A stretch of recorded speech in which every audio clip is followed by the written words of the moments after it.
Greetings, fellow armchair Imagineers. Tiki here. And BlueDragonFive. And Sandy Claus. And Jacob Wile too. And welcome to Spider-Man Into the Spoilerverse, aka our Spider-Verse spoiler cast. Try saying that times fast. Oh man, so many Spider-Men and women, so little time.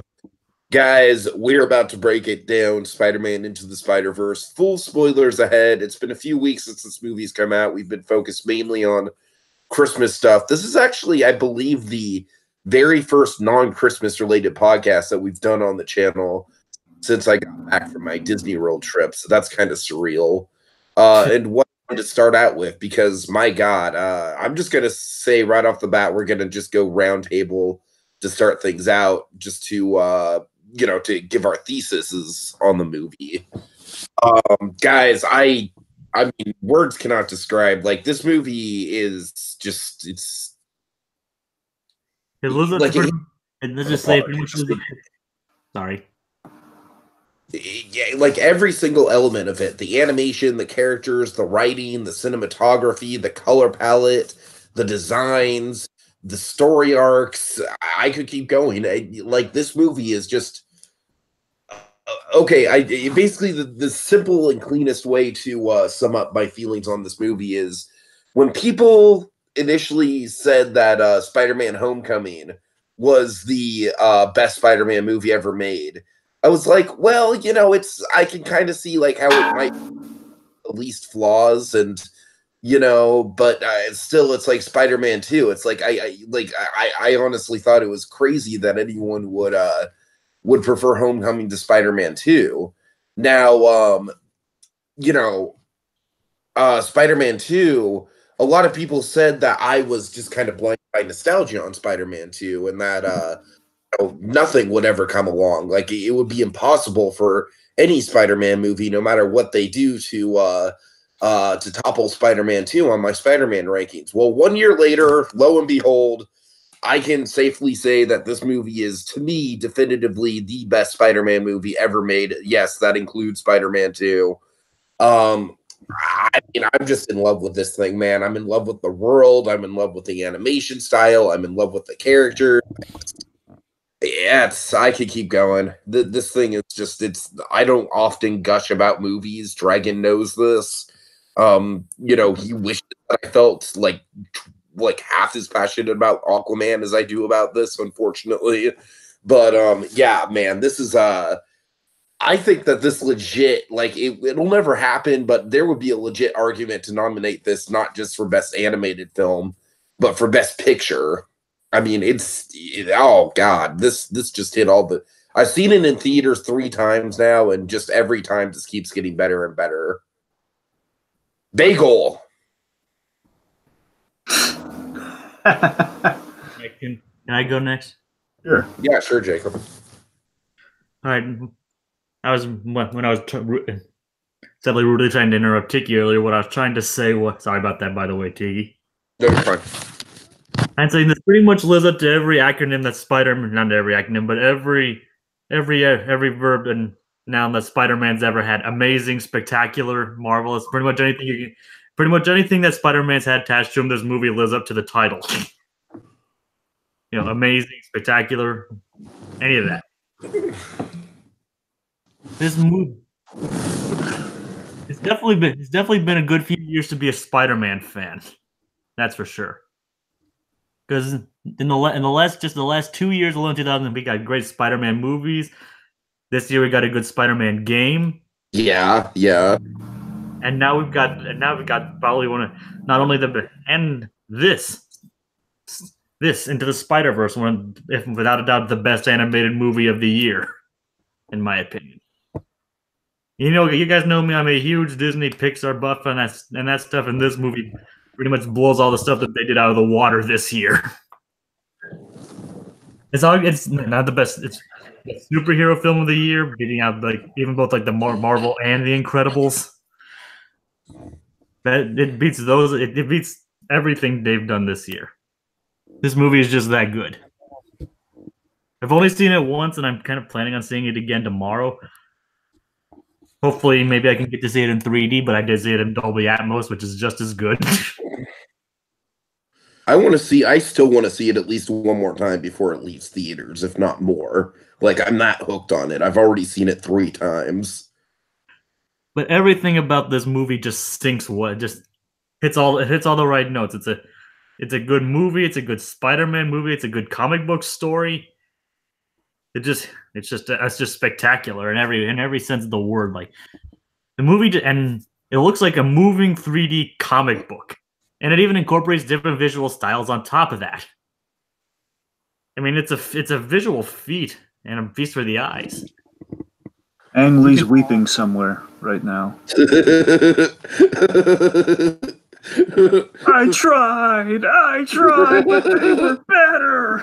And of course, this movie could just stand on its visuals alone, and it would still be worth seeing. But the story itself is also extremely very creative, well thought out, and above all else, fun.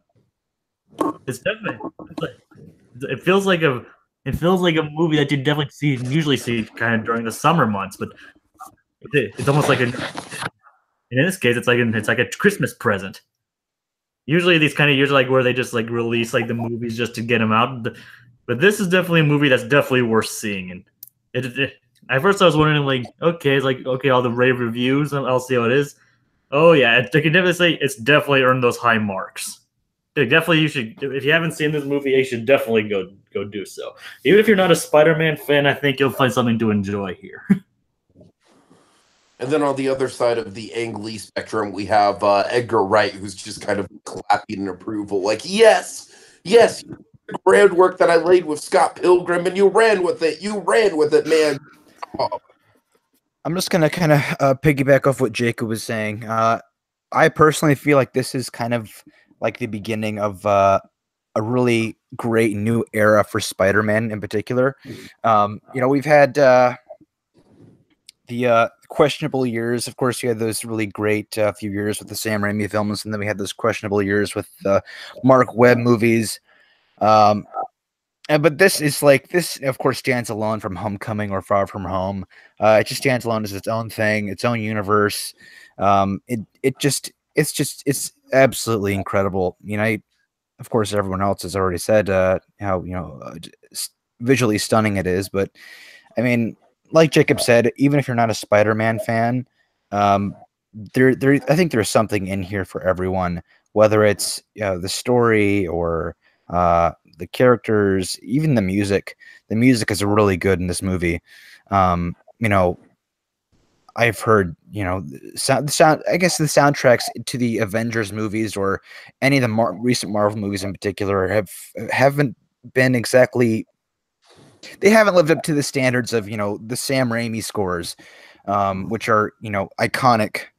And I feel this movie definitely has some really great moments with its score and its beats. Boy, yeah, the characters are just incredible. Tiki, you were saying something about just reminiscing about the world after leaving the theaters and just feeling just kind of depressed because you couldn't be a part of it anymore. Sandy, it's the exact same feeling that I got, last year with Coco, and I ended up seeing Coco like 5 or 6 times. Yeah. Cause I felt swear to God, it's a repeat of that. Yeah, I felt the same way. I thought, wow, I want to be with these characters more. I want to live in this world. But it's not every movie can do that for you, I mean like I saw it for a 3rd time last night. I took my dad to go see it, and I swear to God, like more than the 1st or 2nd time I saw it, I just straight up didn't want it to end. You know what I mean? Yeah, I know. I legitimately got bummed out when the story was wrapping up. And I think it's incredible the way this movie is just taken off. Like I think there already is a Spider-Gwen sequel confirmed, I believe. I showed this. What happens? I feel like a box office. I don't know, like box office. I'm kind of worried about it. That's a whole different discussion. Oh yeah. Well, I showed this to one of my other film friends, who can definitely be share a pretty harsh opinion if he feels it's necessary on movies. He can be very critical, which is good. But I showed it to him. I told him what I thought about it. I told him he should go see it, and he did. He went and saw it, and he ended up buying the tickets for his entire family for Christmas so they could go see it too. Nice. So it's just wow. I think it's incredible, and I really can't wait to get another movie like this because I know we will. And also, I have not seen Ralph Breaks the Internet, but I can guarantee that I'm gonna like this movie a lot more than that, simply because of the originality. This is such an original. I'm so sad for Ralph Breaks the Internet because I do genuinely love Ralph Breaks the Internet too. Yeah. That movie does try some really daring, bold things in terms of what Disney movies do. Yeah.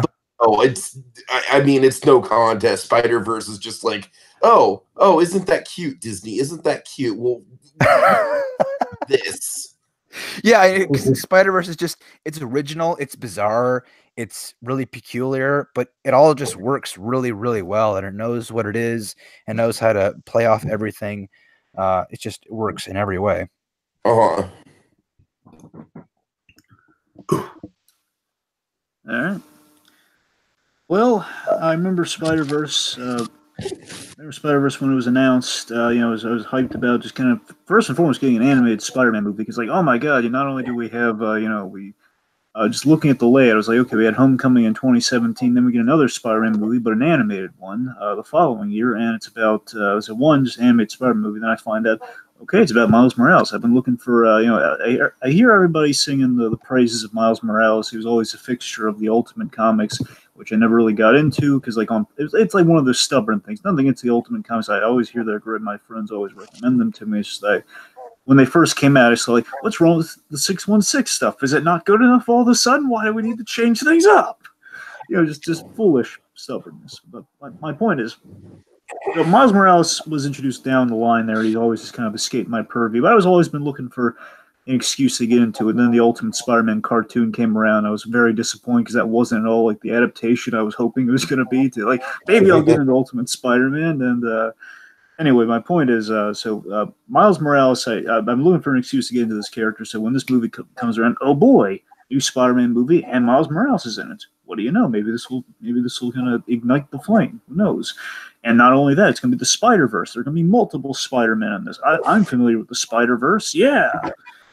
So I was 100% on board for the hype train. It's like I knew this movie was going to be. I knew it was going to be good. I didn't know how good. I just knew it was going to be good, and I think it definitely lived up and surpassed that hype. I'll admit, when the first trailer rolled around, it was the new. Is pretty much showcasing the animation style, and I was like, well, this it's different, man. I don't know what to make of it. I want to see more. It has kind of a vague stop motion appeal to it. It was before we got the whole like the grand beauty of it all until I put it on screen. But it was like there's something about it that's really interesting, really different. I'm sure it's gonna be good. And then they like tease the scene at the end of Venom. It's like, man, this is getting better, man. I can't wait to see it. Blown away by it. And quite simply, in terms of a thesis, keep it nice and simple. It's the Lego movie for Spider-Man. It really is. I mean, in the best of ways. It's the ultimate. Not only is it just like in style and in humor and flair, is it kind of like the Lego movie, but for kind of Spider-Man, it's kind of the ultimate kind of love fest for the character. But not only is it a love fest, it gets to the thing that kind of touches me most about this movie is that it's the ultimate tribute to the idea that anyone can be Spider-Man, to that core idea of that character. Like Spider-Man has a mask that covers the face. You don't see who he is. Therefore, if you're a kid reading Spider-Man for the first time of any race, creed, religion, whatever, you could be that character. You could be him. And not only do we kind of explore that through various, like not one Spider-Man is the same in this movie, and that's great. But again, it's something that celebrates what that character is when you've known him as, but also sees like how different he is and kind of universally how different we all are from each other. So it's really a beautiful thing when you think about it. And just I couldn't be happier with it. Yeah, and just to add on to that a little bit, I was walking out of the theater. I realized just how much I loved the just the character building of Miles Morales becoming Spider-Man, because in literally all the other Spider-Man movies we've seen, he does some practice with his webs. He swings around a few buildings, and that's pretty much it. Now he's Spider-Man, and now he's this big superhero. But it's not the case with Miles Morales. I mean, he spends the entire movie trying to figure out, how to swing well, how to swing right. I really like that because, I mean, that's You how can't do it on command. exactly. He can't just do it whenever he feels like it. It's difficult for him, and I think that's definitely how it would be. If one of us became Spider-Man all of a sudden, this is how it would actually be. Oh yeah. Oh, you better believe it. So I really like that. It makes him really, really relatable. Yeah, and one last thing, since you brought up Miles Morales, I'll mention this here so I don't have to forget about it later. I had a really kind of sweet story about Spider. I've told this to Tiki, but real quick. I was talking to a friend of mine around the holidays, and dropping off Christmas presents and such. And I was talking to him, and he has a family, has a son who loves Spider-Man.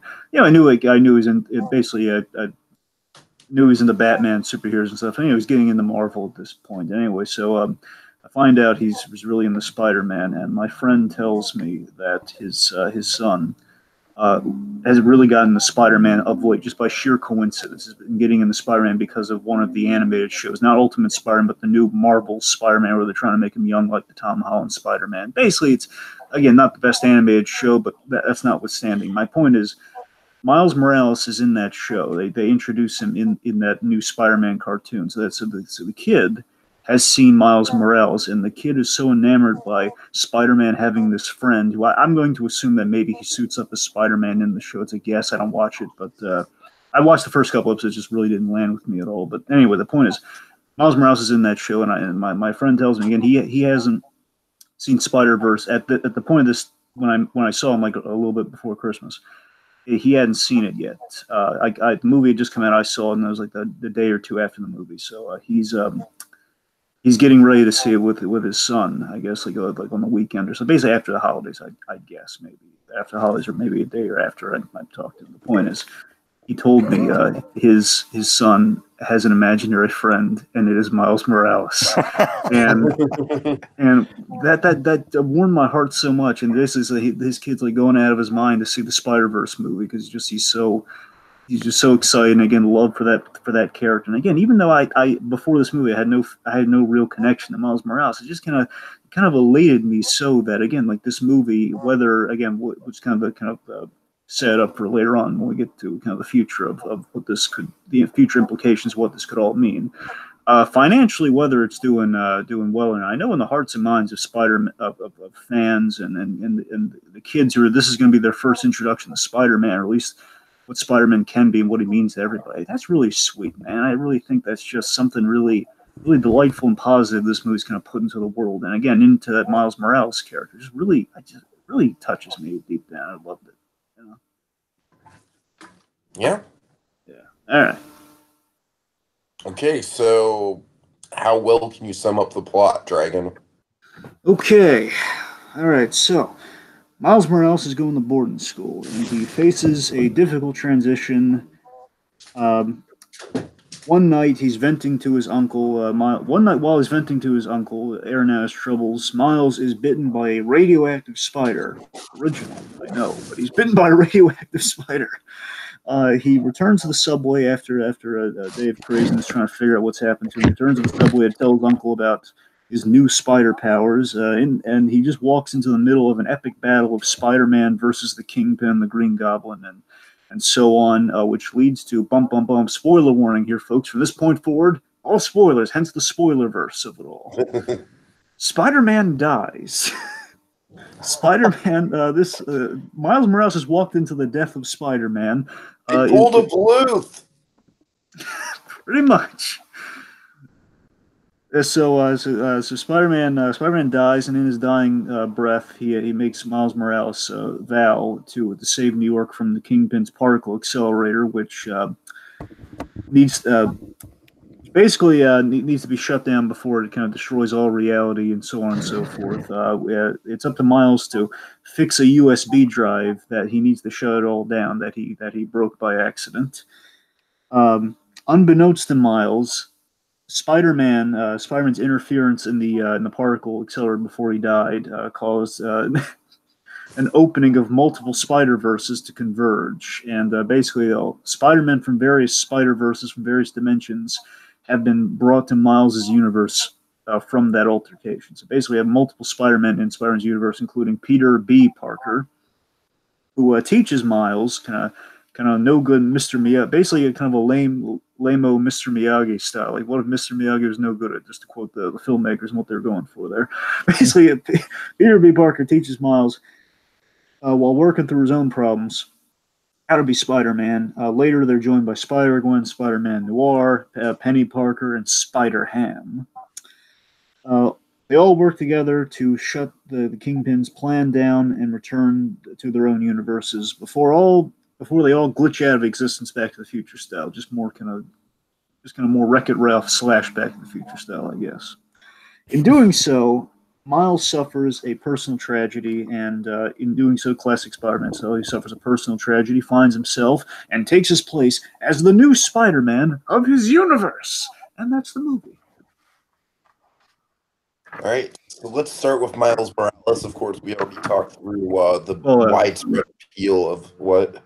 Well, you got the status quo and the other Spider-Man before Miles. Oh, my bad. Okay. I have a little. When are we going to get to the story? Is that here anywhere? Well, when you say story, what do you? Well, I just want to discuss some of my I guess I don't want to say gripes with the movie, just I guess complaints. There are a few of them, very few, but are we ever going to be able to discuss those? Well, I figure just bring it up when it's applicable to what the topic is. I mean, okay. Why don't you bring it up? We're talking status quo right now. You have anything just kind of the overall setup of the universe?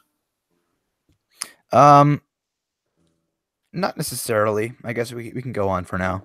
I'll bring it up when it's relevant. By all means, just whenever it just like jumps at you, firing.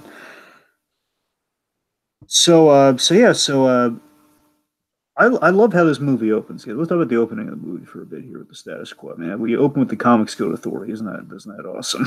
Yeah, that's really nice, and also the various Columbia TriStar logos. All right. Here, I'm just gonna stop you right there. I was talking to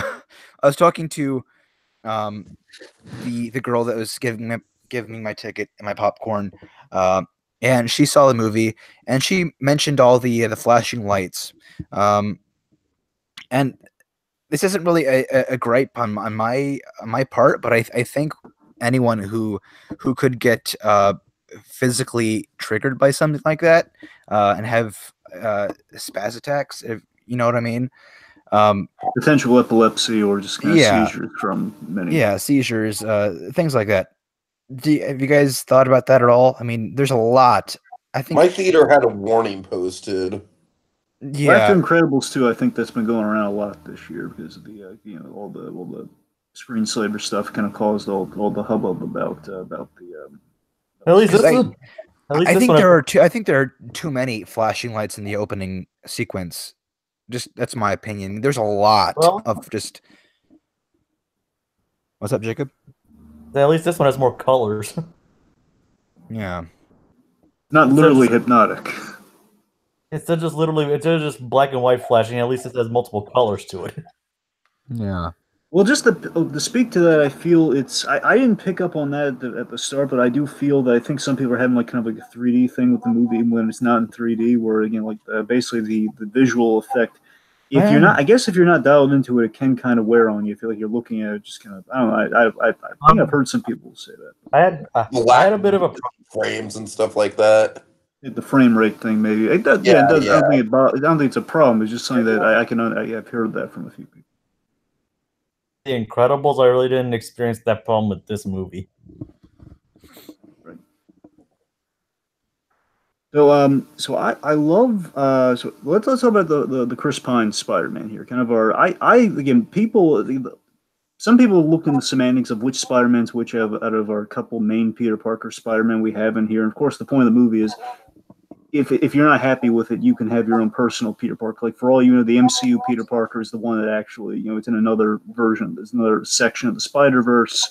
Whatever Spider-Man like appeases you. But let's for argument's sake, let's just say the one that we have here at the opening is like the ultimate Spider-Man grown up. That's what I imagine it to be. And it's it's the 10 year. It's basically Spider-Man 10 years on the job. It's kind of the ultimate.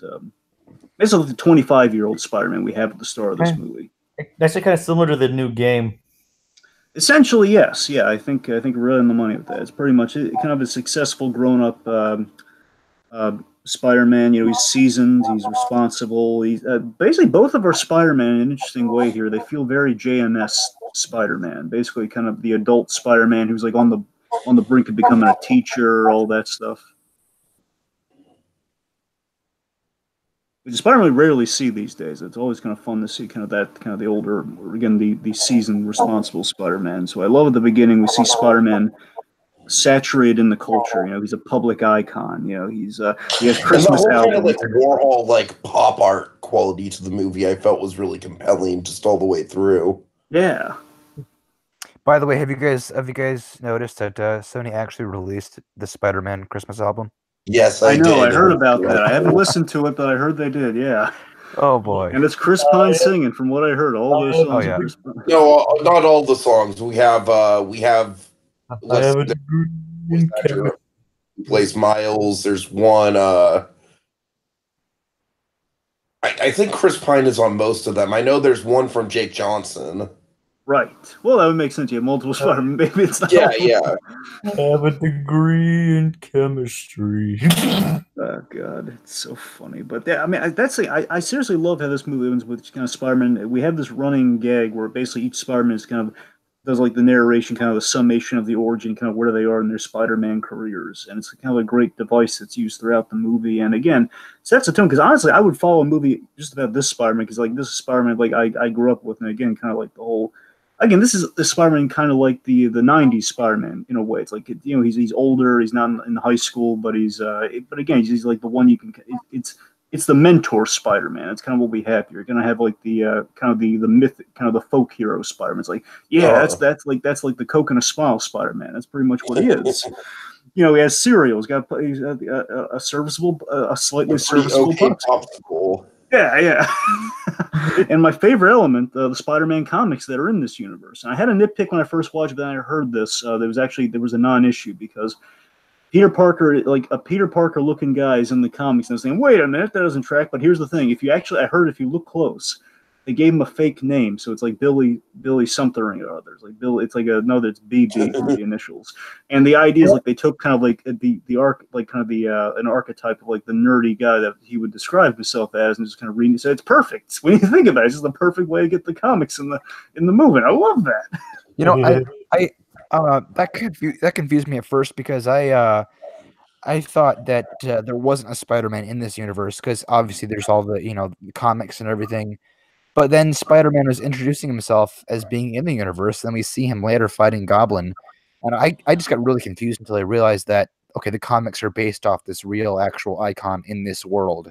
Yeah, so it's like that threw me off a little bit, but I caught on. I caught on after a little while. Yeah, admittedly, I was confused too. But like when same with Sandy, I realized like, oh, it must be like a fictional Spider-Man. Yeah. Yeah, and at first I thought it was the Jake Johnson Spider-Man. And then I was really confused when he died. And so I feel like multiple watches makes it like, once you know what's going on, it's pretty clear. Yeah. You really have to pay attention though. And that's why I feel like I was like hyper focused watching this movie, especially during the first act or two. Just to make sure. I feel like you have to pay attention in the same way that you have to pay attention during the Lego movie, because the Lego movie is not only throwing a ton of jokes at you, but it's also throwing a ton of subtext at you at the same time. Yeah. Speaking of which, Dragon, where are we right now? What are we discussing again? Well, I was going to talk about the death of them, so we should probably talk about the death before. Yeah, I'm a little. This is something I want to say here. This is probably my biggest complaint about the entire movie. All right. It's the pacing of the first act, leading up to this whole introducing of the Spider-Man of Miles' world, his universe. I felt that entire first act was a little bit fast paced, not overly rushed, but I felt they kind of just tried to cram everything in there just so they could get to everything else. Do you guys feel that way? Again, I don't think fast pace is necessarily a problem because I feel they hit their beats. I mean, in I the feel like it's just kind of like Lord of Miller's MO at this point. It's yeah. you know, like the filmmakers, they definitely make all their films in that kind of style. And here's the thing. I would make the point that I feel it kind of jives with Spider-Man being kind of the quick-witted kind of kind of quipper that he is. It kind of feels like he'd be a guy who'd be kind of like getting through exposition, but kind of in an entertaining way, and kind of the way when we have those kind of origin sequences. And beyond that, I don't know. I just think we're just kind of moving along briskly beyond that. So I don't know. I think it's kind of melding. And I do like how they play. It's like, okay, you probably know the story by now, so why need to go over it in great detail? Uh-huh. I mean, like, Yeah. it's like my character's been around since the '60s. I think pretty much everyone knows the story knows my story by now. Kind of smartly self-aware in that capacity. So I think they're kind of. I think it's confused me because Miles is out with his uncle. He's doing graffiti in the old train station, and then we're introduced to this spider that just comes out of nowhere and bites him, and now he's Spider-Man, and then the spider dies, and it just confused me because where did that spider come from? Oh yeah, it must have come from you know what's it? Well, Alchemax. So they had. Here's the thing, Sandy. I make the point that everything they're hitting. I think they're hitting their marks just right, and we're going to a logical place where you see the Alchemax containers in the subway where they're doing their thing, basically the same color and everything, like the oozing radioactivity. And there's a spider. The idea is spiders like crawled through the radioactivity, then went down and bit them. I must have missed that. All right. Hey, well, I only saw it once, so I'm sure there's a few things that I missed that if I went back and watched it, well, again, the idea is the radioactivity is in the super collider that's above them, so all of it just Yeah. pretty much. But I thought I saw the logo on the spider too. I could be wrong though. Well, that's the thing. I'm saying the color of the chemicals was on the spider. I mean, I don't know if it was. I can't recall if it was a logo or not. I guess I need to rewatch it again. I haven't seen it since it came out. Well, anyway, the point is like again. I think if you're with your Maz, it's kind of a logical thing. Where okay, we have a scene with the uncle, and they kind of hang out in the subway, which of course is going to be the centerpiece for the big end of Act One. And he goes to a day at school, and very much like the Tobey Maguire Spider-Man, he goes to school, things go haywire, and he's off. Much like Amazing Fantasy number 15, he goes to school, he's kind of leaping over, he kind of leaps out of the way of a car and onto the wall. It's all pretty straightforward. He's just doing some detective work. A spider that bit me, where'd it go? Well, maybe I should look at that spider and see what it infected me with, or whatnot. Which brings him again. I think it's hidden. It's kind of sticking a flag in the important parts. I don't know. Anyway, I guess getting back to the big kind of meat and potatoes over the end of Act One, so the big death scene. So I love that we get a sample of Spider-Man as the hero you worship, the altogether one, and we take him out pronto after that. We establish him just enough. Like again, he has the little interaction with Miles, like you're like me, kid. He just kind of has that little moment. And again, like Spider-Man, he says that. I really like the quip of like your shoes are untied. I wear a onesie, so I don't really have to worry about that. That's the thing. Again, he has like the perfect interaction with Spider-Man, and it's only the one. They only share that one. They share two scenes together. It's that scene and the death scene. But still, sharing that scene. Think about the two scenes they share together. How important they are, because you have to establish. Okay, this is how you in Miles' shoes of one interact with Spider-Man. And then, of course, during the big death scene, if you really notice, like Spider-Man, he's giving him life floods. Like you wear the mask to protect yourself. Kingpin knows people, and then they'll kill your family if they know your face. He's giving him all these bits of information you need to know, and the whole save the city thing before he does, and he's still not. It's classic Spider-Man. He has this beautiful bit where he says, "I always get up," and there's a thematic thing. I'm not the one who pointed this out, but it occurred to me like thinking about the movie and hearing about people talk about it. And he's like, "Oh my god, how beautiful is that?" That Spider-Man, he always gets up. It's kind of the big prolific image you remember from the Spider-Man comics, Amazing 33. He's trapped under all the machinery and he gets up. He has the power on through. That's Spider-Man. He's like saying, "No, don't worry, kid, I always get up." And of course, he doesn't get up because Kingpin kills him, very horrifically. Might I add. Like this is going to go down as like one of the most dramatic animated moments of the 2010s, I think. Right up there with Stoic's death and How to Train Your Dragons 2. This I think it was this moment, or this is definitely one of the big moments that really solidified Kingpin as one of my all new favorite Spider-Man, or really superhero villains. It's almost like Mufasa's death. I wouldn't say it's necessarily on that level because Mufasa's death was a lot more visual, but I suppose it could be related to that on some level. I mean, we haven't ever seen Spider-Man, killed just like, in such a way before, so it's definitely different.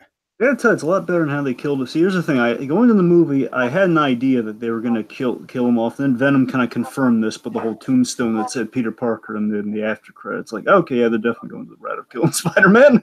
No mystery there. But so again, I wasn't mad because it's the way the Ultimate story. It's Miles Morales' origin. Spider-Man dies in the Ultimate Universe. Peter Parker dies in the Ultimate Universe, and Miles takes over. So again, if you know the very, very little I knew about Miles Morales, I knew that much. And however, it was like really convoluted. The idea is that Spider-Man fought all of his villains at Aunt May's house, which they kind of do later on here, which is kind of cool in a way. So it's kind of a better homage to it here, honestly. But the point is, it was a really convoluted thing where Spider-Man was dying the whole story, and just he kept going through the whole story. Don't get me wrong, it was emotional, it was fine. But I'm saying here they made it really simple, and again, like just Kingpin, he smashes them, and it's just like, oh my god, it's so abrupt and takes you again. You think it's I didn't expect them to do it like beat by beat, but it's like they did in a way that kind of caught you by surprise, but had dramatic heft around just the abruptness of the violence. And again, what gets me about it too is the aftermath of there's a funeral, like he's unmasked, everybody knows who he is, and Mary Jane's the widow. The funeral scene might be my favorite scene in the movie, just for the symbolism of it all. And that's the thing, people wearing Spider-Man costumes in New York in mourning, the gravestone of Peter Parker decked out all that's enough that pulled my heartstrings. So it's like, yes, I mean, we see, Spider-Man dying is one thing, and you're losing your hero, but it's like the mourning of the hero is what kills you. It really captures the feel of an aspect. Yeah, it's very fitting. All right. So again, the bridge from so he has a very Uncle Ben kind of Val-esque moment with Miles Morales, which should transition us, I suppose, to Miles Morales. Yeah. So, what do you think of like the introduction, like the little song he sings throughout the movie and all that, like kind of his geeky qualities on display in the movie? Because I thought they were really endearing. Yeah, I thought it was kind of. That song was kind of catchy to me every time I hear it. Like when he's unsticking later on. I don't know. It's kind of. And here's the thing: I'm kind of with you, Dragon. I never really followed Miles before, but this kind of instantly endeared me to his character here. I hear he's better than he is in the. I mean, I actually like him more in this movie than I actually do in the new Spider-Man game. I mean, not that I actually dislike him in the new Spider-Man game in the slightest, but yeah, I actually liked him immediately more here than I did in that one. He's actually immediately endeared you to his character. It's like, okay, he's kind of the smart, geeky kid, but he's actually kind of more outgoing than Peter Parker was. In a way, they kind of found a medium between kind of Andrew Garfield and Tom Holland. I'm not just trying to I'm not trying to put him in a box of Peter Parkers here, but just for a point of example here, you had kind of the too cool for school Peter Parker and Andrew Garfield, and you had kind of classical, kind of like the savvy kind of technological, kind of Tom Holland Spider-Man. And my point is, I think he hit it right on the head, Jake, that he is just he's got style, but he's not the guy's very bright, but he's got a style about him at the same time. The guy wants to make his own mark in a literal sense with the graffiti art and everything. That's the thing. He's an artist and an innovator, but he's leaning more towards artist than an innovator at the moment. Everybody wants him to get to the innovator point. So they're trying to put him on a fast track career goal where he just wants to kind of do it his own way. I also like how it ties into his costume, how the whole graffiti thing even ties into his costume too. And that's a great payoff. Love that. Yeah, I love the arc with the costume. That was so well done. I also love how this is one of the first Spider-Man movies, like Ezra said, where Spider-Man, it takes him basically the whole movie to master the web swinging. And sure, there's other characters in the movie that kind of make up for that. But I love the arc where it's like we really build up the web swinging in him, and he's not okay, and he's not comfortable in his own skin for so much of the movie. And that makes that whole that glorious scene that we saw in the teaser trailer where he's just free falling off those buildings, man. Like that turns into, in context, one of the most jaw-dropping and cathartic scenes I've seen in films all year. because of just how well it fits in with the overall arc of Miles's character. Yeah, I mean, I love that we kind of put him in a. Here's the thing: I feel that they sold me on Miles Morales as a compelling Spider-Man, so they succeeded there. Where again, that's the target goal to kind of sell people on this new guy in the spider suit, which they sold me on. He's almost like a next-gen Spider-Man. You know, he's gifted, an artistic kid in a boarding school. Again, we put him in. We put him in a Peter Parker kind of situation from the early, like kind of again, he's sort of our teenage Spider-Man for the movie. Like he and Gwen are kind of the closest thing we have to teenage Spider-Man in the movie. And again, we take him from a public school to a boarding school where he would feel like an outcast first. Again, he's very sociable. He's very he has a cool factor about him. I love the quirk that he has, like just off the bat. You know, he walks by his old school, like, "We miss you, Miles. Miss me? I still live here." Exactly. And then when he walks into school after the hilarious, "You got to say I love you back." Like that's a copy. And everybody's mocking him with "that's a copy" as he tries to mingle with everybody going into school. Oh my God! I can't believe this. This is embarrassing. We wore the same jacket. Almost kind of like a Fresh Prince of Bel-Air thing where he makes fun of the uniforms when he walks in the first episode. It's kind of like that. It's kind of I love Miles' parents. Yeah, they're really interesting. I didn't know this. I still, again, I'm not super. I don't know everything about the difference between Miles here and Miles in the comics. But someone pointed this out to me, which fascinated me. That I believe Miles is the stepson of his father. The idea is that Miles and his mother, you know, they both have the last name Morales. You have Miles and Rio Morales and Jefferson Davis, and Jefferson Davis, of course, is brothers to Aaron Davis. The point is, like, you know, they're different last name, which implies that, you know, Miles, you know, some either maybe something happened to his father. I don't know, but it's like there's little interesting things. It's kind of a little way to change things up, but they don't address it. Actually, Miles's father. Plot twist. But still wouldn't connect at all. But okay. Yeah, Miles' dad, he's such a lovable character. You know, I'm so glad you feel that way, Sandy, because after 3 watches, he's one of my favorite elements of the movie. He's kind of the whole movie for me. Yeah. Jefferson rocks, man. He's awesome. He really grounds the whole thing. He's a good cop and a good dad. He really grounds the whole story. Yeah, we don't see my favorite moments is when Miles is tied up to the chair in the 3rd act, and we get that heart to heart from behind the door. And Miles, you know, he wants to talk to his dad, but he's got the web around his mouth, so he can't. I mean, all that scene legitimately almost makes me cry. I'm sorry, Sandy, go on. I was just gonna say, do you think Miles' dad knew that his uncle was the Prowler? Probably not, because he would have had to bring him in, right? No, but interesting point I was about to make, though, Sandy, is that he knows that Aaron's in with the wrong crowd. He knows that much because the idea is, and again, I love that they kind of treat the audience. They don't spell it out. That they kind of allude to. Jefferson wants Miles to stick on kind of the straight path. He wants him to do better than everybody, and as does Aaron to a certain extent himself, because Jefferson's gone the straight and narrow himself, because the idea is that he and Aaron were also kind of in the wrong crowd, and then Jefferson kind of got out from under that. I believe that's the idea. So he knows that Aaron's involved in some shady stuff, and again, that's kind of why he went such a diametrically opposite profession in life. And again, that's why everyone wants something better for Miles. But again, I like that we don't spell that, but you can kind of feel something in the air with that. I kind of respect that.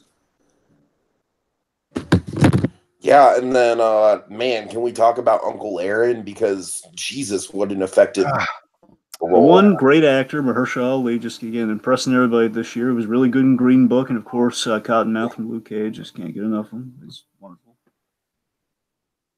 He's kind of like an evil Uncle Ben almost. He is, and that's the fascinating appeal. Did anyone else see him coming as the Prowler? Did anyone else see that? Well, I mean, I saw him coming just because I know that Aaron Davis equals the Prowler in Marvel lore. So yeah, I did. Oh, yeah, coming from a guy myself who hasn't read the comics or doesn't know any of the lore behind it, just walking into this movie, just seeing it as it is by itself, I was not seeing that. I didn't see that coming at all. Yeah, I think that's intentional. Considering what this movie pulls, it's still kind of surprising. Almost, it's still kind of surprising either way. I think it's a well-executed surprise, Sammy. I don't think you're far off. I mean, let's not talk too much about the Prowler because Sure. it's a whole other layer. But let's just talk about the uncle side of him right now. Let's talk about this kind of Yeah. But yeah, so he is. You're absolutely right. He's kind of the Uncle Ben figure frowned upon by Dad. And it's also Well, I kind of love different. how he's the one who's pushing Miles to do his art more than anyone else. And it's also kind of different from the comics too, because in the comics, it's his well, kind of spoiler. His dad it's Jefferson Davis that dies.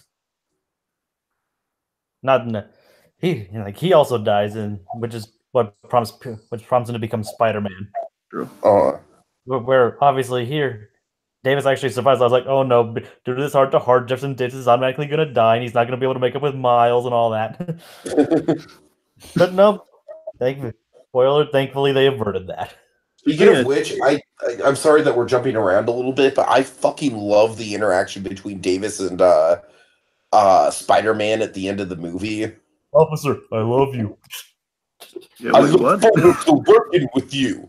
You did a good job tonight. God. It's totally fun. It says, "Oh yeah, we look forward to working with you," but I don't agree with how you operate. I do. That's the thing I kill. That's the thing I love about Jefferson Davis. There, the fact that he's a nice guy. And he says, "Oh, Mary puts on a big show." Like, no, I don't like that Spider-Man. He's operating outside the law. It's like, do you hate Spider-Man? I mean, kinda. That's the thing. He has to. Again, ethically, he does, but he doesn't hate the guy personally. I love about the guy. Oh, and something really cool too about this. I wanted to highlight something real cool about Miles' mother because we just kind of jumped over. Yeah.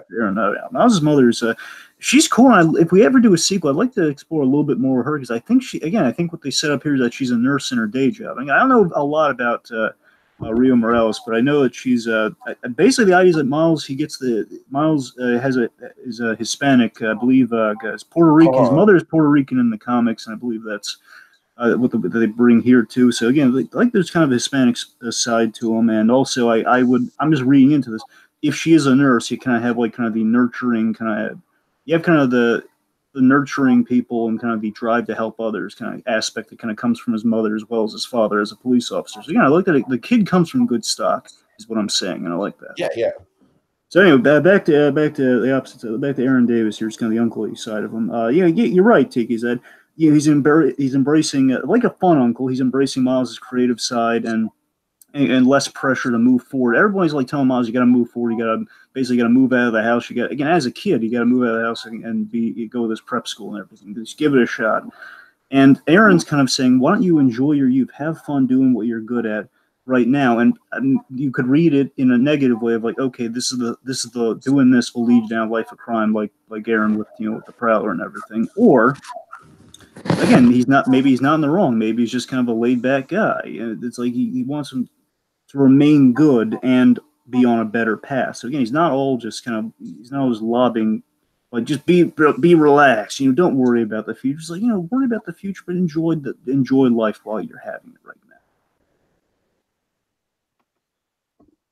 We have that beautiful scene about hey.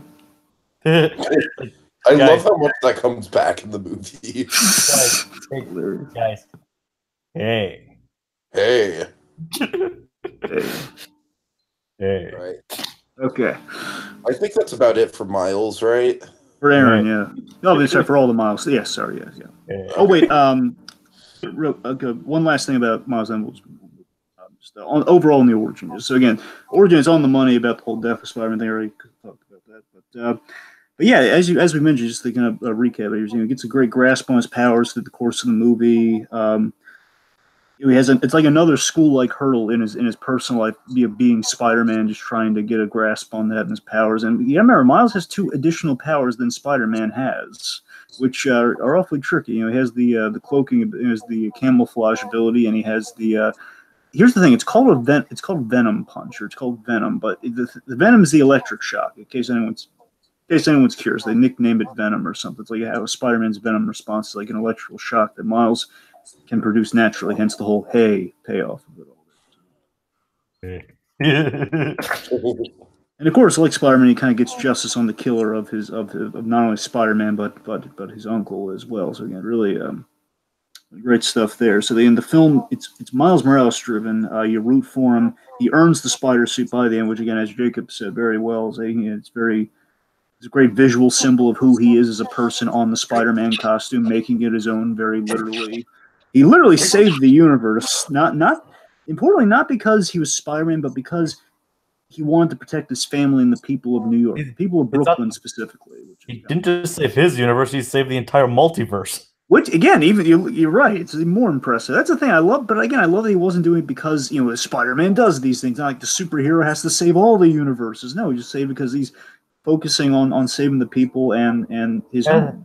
As Peter even told, it was like you don't need to focus on saving everyone. You need to focus on saving one person. Yeah. Meanwhile, Ben Affleck Batman is like, that's right. You took one good thing away from my movies. Or in this weird topsy-turvy universe, then Ben Affleck as Batman kind of comes and says, everybody gets one, Miles. Oh, God. Speaking of Batman, sometimes I light a match and let it burn to my fingers, just so I can... No, that's Superman, I'll have you know. No, I'm kidding. Anyway. Okay. Let's talk about our men. Speaking of all these these older grizzled heroes, let's talk about Peter B. Parker. Man, I mean, I'm sorry. Every character we get to, I'm gonna gush because I love these characters almost equally. Jake Johnson, just what a great performance out of him, man. He's great. He's an unconventional choice, but a perfect choice for the Spider-Man. I really thought he's. You guys noticed that he's introduced as a slightly overweight version of Peter Parker, but his gut disappears throughout the film. Really sucking it in periodically. You guys notice that? It's like you're a little bit. It's like why does everybody? You guys notice that? Yeah, I mean, yeah, you're right. Like I think he's in action mode. Maybe he's burning some calories. For the most part, I think he's just sucking it in. Really, I don't know. Or he could be wearing a girdle. A girdle made of web. Yes. All right, I need to just get off on my favorite moment in the whole movie. All right. All right. And it's the great power comes great responsibility line, and how Peter doesn't want him to finish that statement.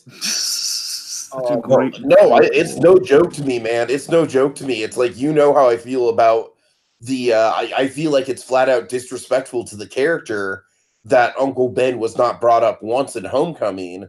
And we don't need much Uncle Ben here, right? We don't need a ton of him. We know who Uncle Ben is. We know what happened to Uncle Ben. We know the significance of those words. So I don't know. There was something really profound about a broken Peter Parker just being sick of that moral and sick of hearing it and just not wanting to go there. It just really struck me, man, as a Spider-Man fan, as a Spider-Man fan specifically in the context of Homecoming being a fun movie that doesn't really have a lot of weight of other Spider-Man stories that I love. That just really spoke to me. It really got me on board with this Peter Parker right away. Yeah, this is this Spider-Man is probably one of the most interesting in the movie. I love that he's sort of, and this can be a weird analogy because I know here's the thing. This is kind of like the Dark Knight Returns Spider-Man I would love to see, and I know there's technically a Dark Knight Spider-Man reign for any deep cut Spider-Man fans. I know that exists, but follow me on the point I'm making. Is that it's Spider-Man like 20 years down the line? He's between 36, maybe he's early 40s. I don't know, but I'm just going with the 16 model on that. So I'm assuming that he's a rough 36, be a guess. And my point is, I love that it's a Spider-Man. We kind of take the JMS teacher Spider-Man, but we give him even more problems. We give him more realistic problems, but we kind of take that teacher mold. Okay, the idea is like when Spider-Man becomes older, he'll become like a really tech-savvy high school teacher, just trying to make a living while kind of doing stuff on the side as the responsible figure, basically like the Chris Pine Spider-Man we had earlier on, but just a little bit older. However, again, the realistic version, if you were Spider-Man, the kind of the almost Dark Knight Returns-y question this movie poses in a funnier, lighter way, is if you were Spider-Man going at it for like 10 more years than kind of Mr. Coke and a Smile Spider-Man over here, You would, it would be a lot. And we've seen Spider-Man give up at like issue 50 because again, it's hard being Spider-Man. You don't blame him. Imagine years and years down the line, you have all these problems, and again, we notice the problems just keep rolling in. And we see in that really great little montage where Aunt May's passed away. He's been injured a lot. He gets divorced from Mary Jane. He's lost all his money. He doesn't have like a company. He's got a crappy apartment like the Raimi movies. He's he's gained He's weight. crying in the bathtub in the full Spider-Man suit. I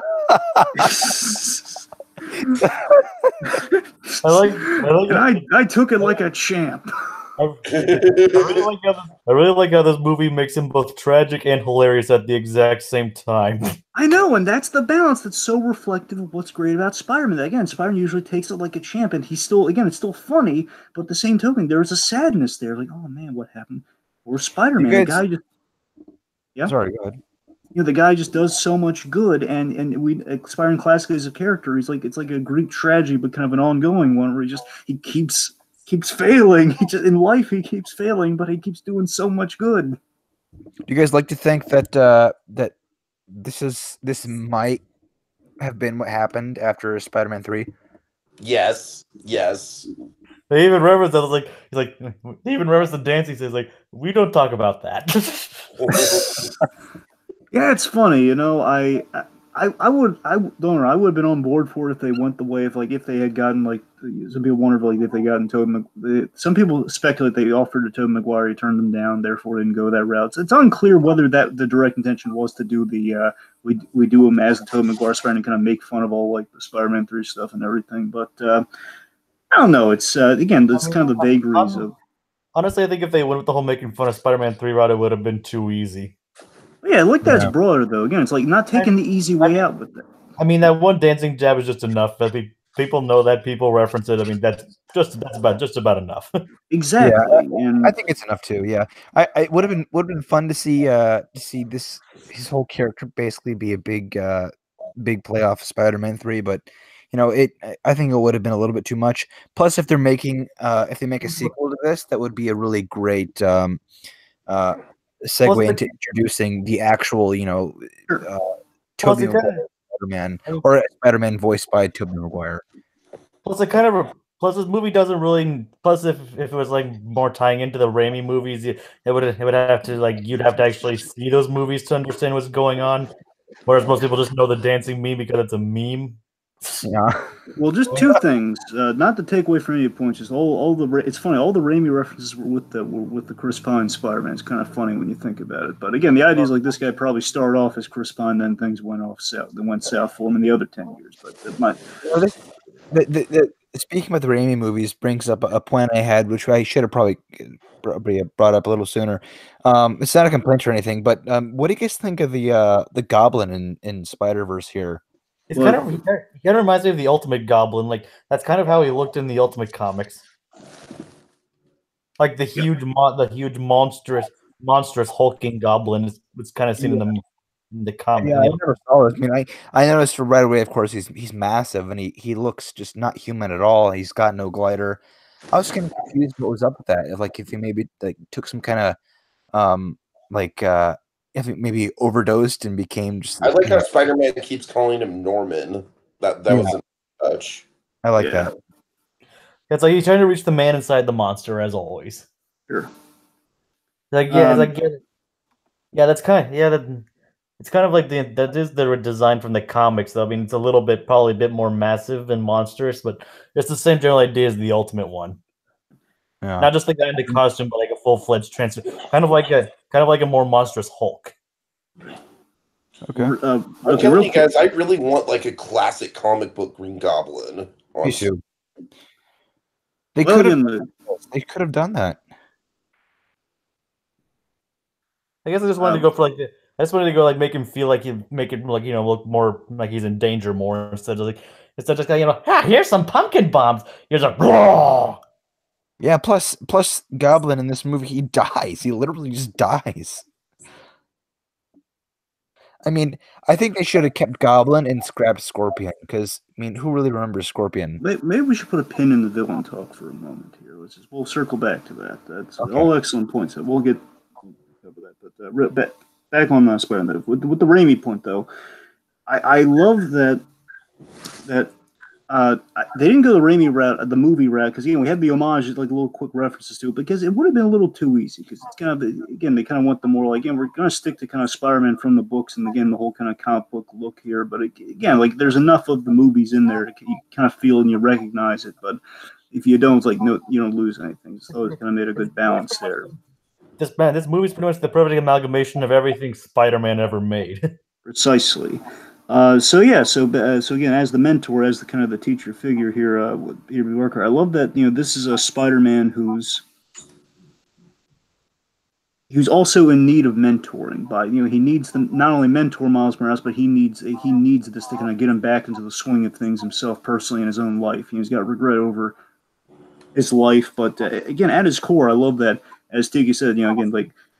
The great power, great responsibility still holds true. Again, like that moment really does affect him. Like I've tried living that. And this is what life's got me going by: great power, great responsibility. It's dried me up. It's taken everything. It's there's some dramatic heft there, but at the end of the day, when that's brought up, he has to help Miles Morales because it's the right thing to do, even if it's like not the thing he wants to do. It's his responsibility. And importantly, I love that in the big climax of everything, he's willing to make the heroic sacrifice to save all the other Spider-Man when Miles is kind of in question if he can do the big job or not. He's willing to stay back and kind of basically fade out of existence if it's going to save the other Spider-Man. So, it's he's in this movie, he's on a path we leave him in a good place after all the sacrifices. I think there's a positive message with Spider-Man. I like how they don't give a definitive wrap up on his arc with MJ in this movie. They leave it ambiguous. That was really But that's the thing. Like overall, he's just kind of he's quippy as the Spider-Man we all know and love. Speaking of which, what do you think of the bread scene with alternative MJ? The bread scene cracks me up. I think the bread scene is just so funny. I mean, it almost kind of reminds me of like British humor in a way, where it's like it's really funny, but it's like on a twinge of being tragic. Yeah, it is. It's like, I'm sorry, I wasn't there for your bread. I wasn't there to get you bread, and I'm sorry, and I'll be there. I'll be more there for you when you need bread. I'm gonna get that bread. I'm gonna get it. It's the classic dorky Peter Parker. Exactly. God love him for it. But yeah, you're right. He's on a healing path. It seems like optimistically he's on a healing path with Mary Jane. It's not clear cut, but he's on a healing path to get back into the swing of things. And he's at least maybe not dating, but I at least like to think they at least patch things up. Sure. Yeah, maybe we'll get a Bowflex. You never know. So speaking of Mary Jane, should we get to Gwen? Oh yeah. Yes. Yes. We're moving along here. We've got a long ways to go still. Yeah. So Spider-Gwen, or Spider-Woman, however you want to look at it, but Spider-Gwen. I know. Funny thing, I never actually read the Spider-Verse stuff. I just knew of Spider-Gwen, downloaded a free comic book sample, and I instantly fell in love with the comic book version of her. Spider-Gwen was a character that I was vehemently against seeing back when the comic first came out, because I hated the idea of bringing Gwen Stacy back in any capacity, even if it was an alternate universe sort of thing. Having said that, just kind of digging into doing a little bit of research into Spider-Gwen and knowing what I know about her, the comic seems like it's definitely on point, and it's got some really interesting stuff, specifically the fate of Peter Parker himself within that story, which Peter Parker, how they handle that. Yeah, Peter Parker became the Lizard. Yeah, so let me say this for all of these, by the way. All of these, so as far as I can tell, they're all pretty much on the money for what the comics are all about. So they got all of these Spider-Verses right, from what I can tell, in terms of how faithful they are to the original sources. That's really impressive in itself.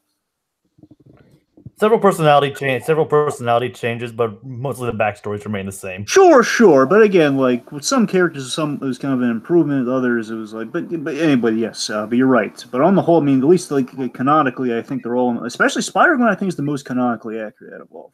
Yeah, she's they're on the money with the origin. Peter Parker died as the Lizard. It was what if she, basically she was bitten by a spider on the field trip instead of Peter Parker. And she does save her father, and she's a drummer for a band and everything. So the Mary Janes. Yeah, basically all of Peter Parker's love interests have a band, and it's kind of funny when you think about it. It's really kind of cool. My next minor complaint here. When when she's explaining basically her backstory, who she is, and what she's gone through, and she says, I'm pretty sure this is the line. She says, "I don't do friends." It's like, okay, so she's gonna be one of these characters. Because I thought, okay, if that's the case, then why are you so eager to make friends with Miles at the beginning of the movie? That doesn't make any sense. Well, I feel like she's eager to make friends with Miles because she's like on a path and she's trying to figure out why her spider senses are leading her there in the first place. And Miles was like maybe the first indicator of, like a lead in that direction. well, to be fair, that's before he gets it's before he gets bitten by the spider. Yeah, And plus, I mean, this whole thing with Gwen, coming into the movie and having already been in that universe before.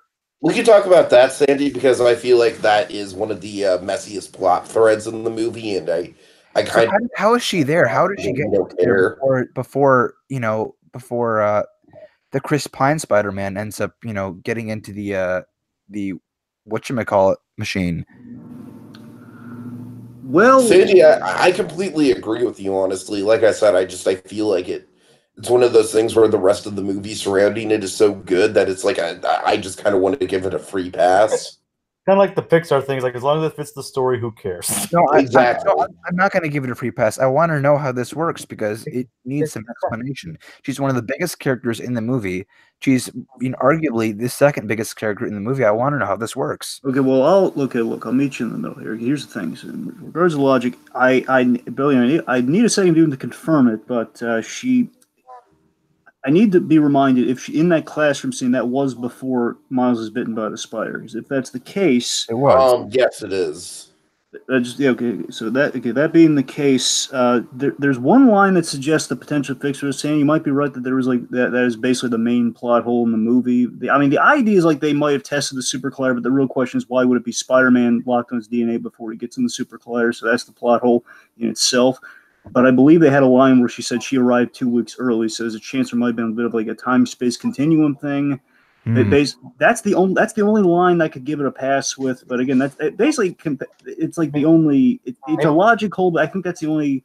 Still, that opens up a completely new. You're not wrong. You're not wrong. But I need to watch another time to review. That opens up a completely new. How where is she staying? Where did she live? She's in a completely new universe.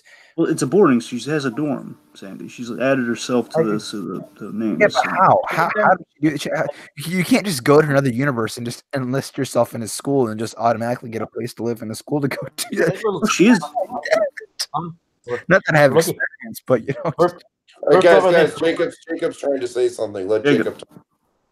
First off, I think we're looking too much into that in that regard. I mean, I was just going to bring up, I don't like the hair scene, but that's about all I really have negative about Spider-Gwen. I like the hair scene because it's charmingly awkward. It's awkward in a realistic kind of way. I mean, it's okay. I mean, let me put it this way: in a movie full of amazing things, like the one thing of like, yeah, it's that's not bad. It's just like I don't like it compared to everything else, which I love in the movie. Okay, but like as I was saying, like Spider-Man Noir is from the 1930s, so it's entirely possible that Spider-Gwen's universe is a week behind. Oh, well, 2 weeks early. Let's talk about something else here. Because why is she at the Alchemax facility? Why is she there wearing a lab coat, doing whatever she's doing? She never explains why she's there to begin with. She's trying to get home. Well, yeah, but I mean, it just doesn't make any sense. Okay, Well, technically, I think all four of us agree with you. I just think it's like. This is what they should have done. They should have. They should have. Good. I know you don't want to give it a free pass, but this is what they should have done. They should have just had her in Miles' universe, have them be in the same universe, and have there be a Spider-Woman and a Spider-Man. I mean, what'd be the problem with that? I mean, yeah, sure, you'd be technically tampering with the original source material, but it'd be for the sake of the movie.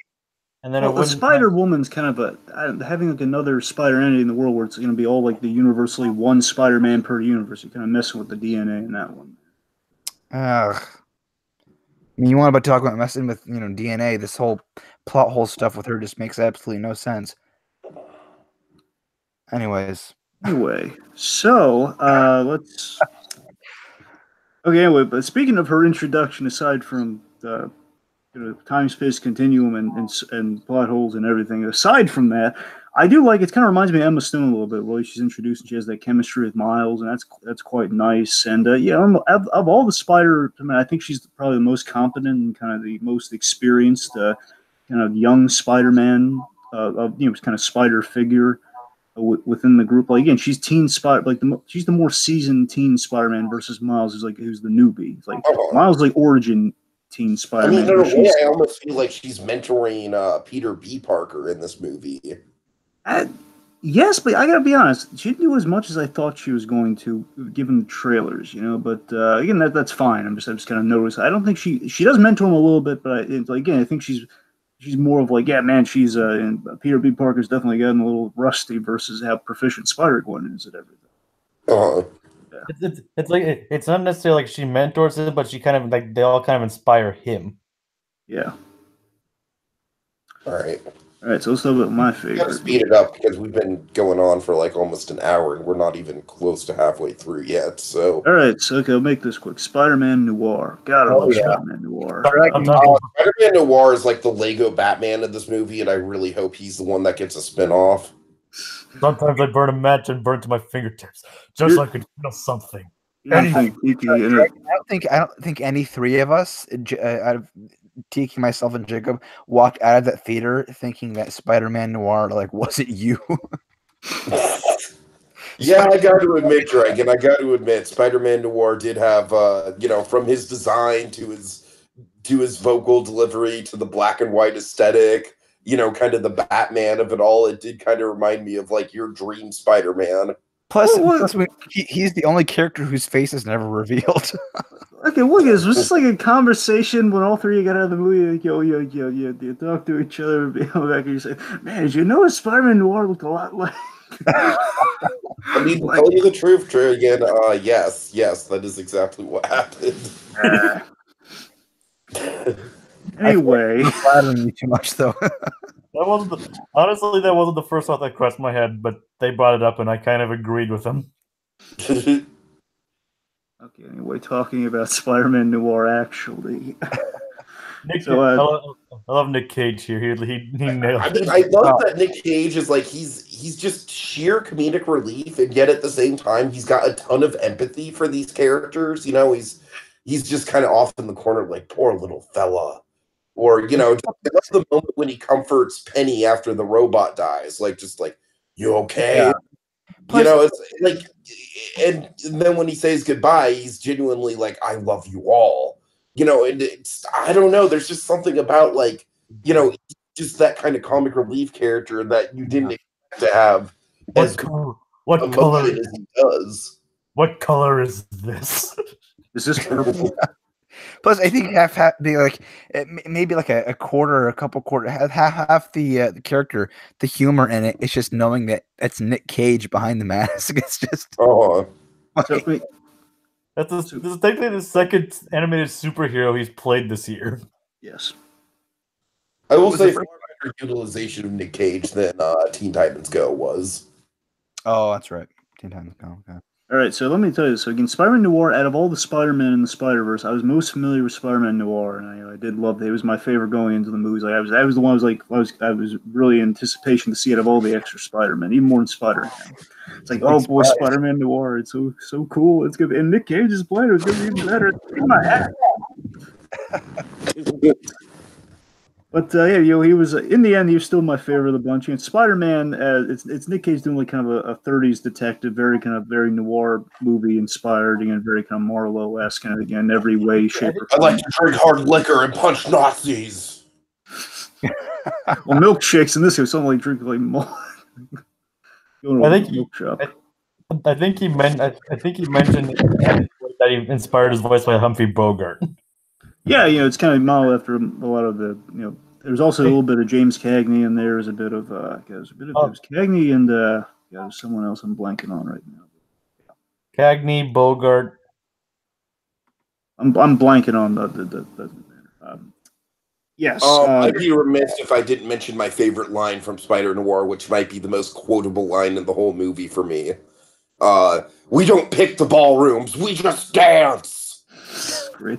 Again, the illogical logic, the thing that killed me in the movies. I love that he's colorblind because his world as himself is a black and white 30s detective movie, and and they give him a Rubik's cube, and this Rubik's cube guy just amazed me to know when he's trying to solve a Rubik's cube, but he can't tell what the colors are. Is this purple? Just, yes. And I love how it pays off by the end credits, where he's like kind of like this innovative, like, you know, Professor Marvel type character in his own universe for introducing color to the noir verse.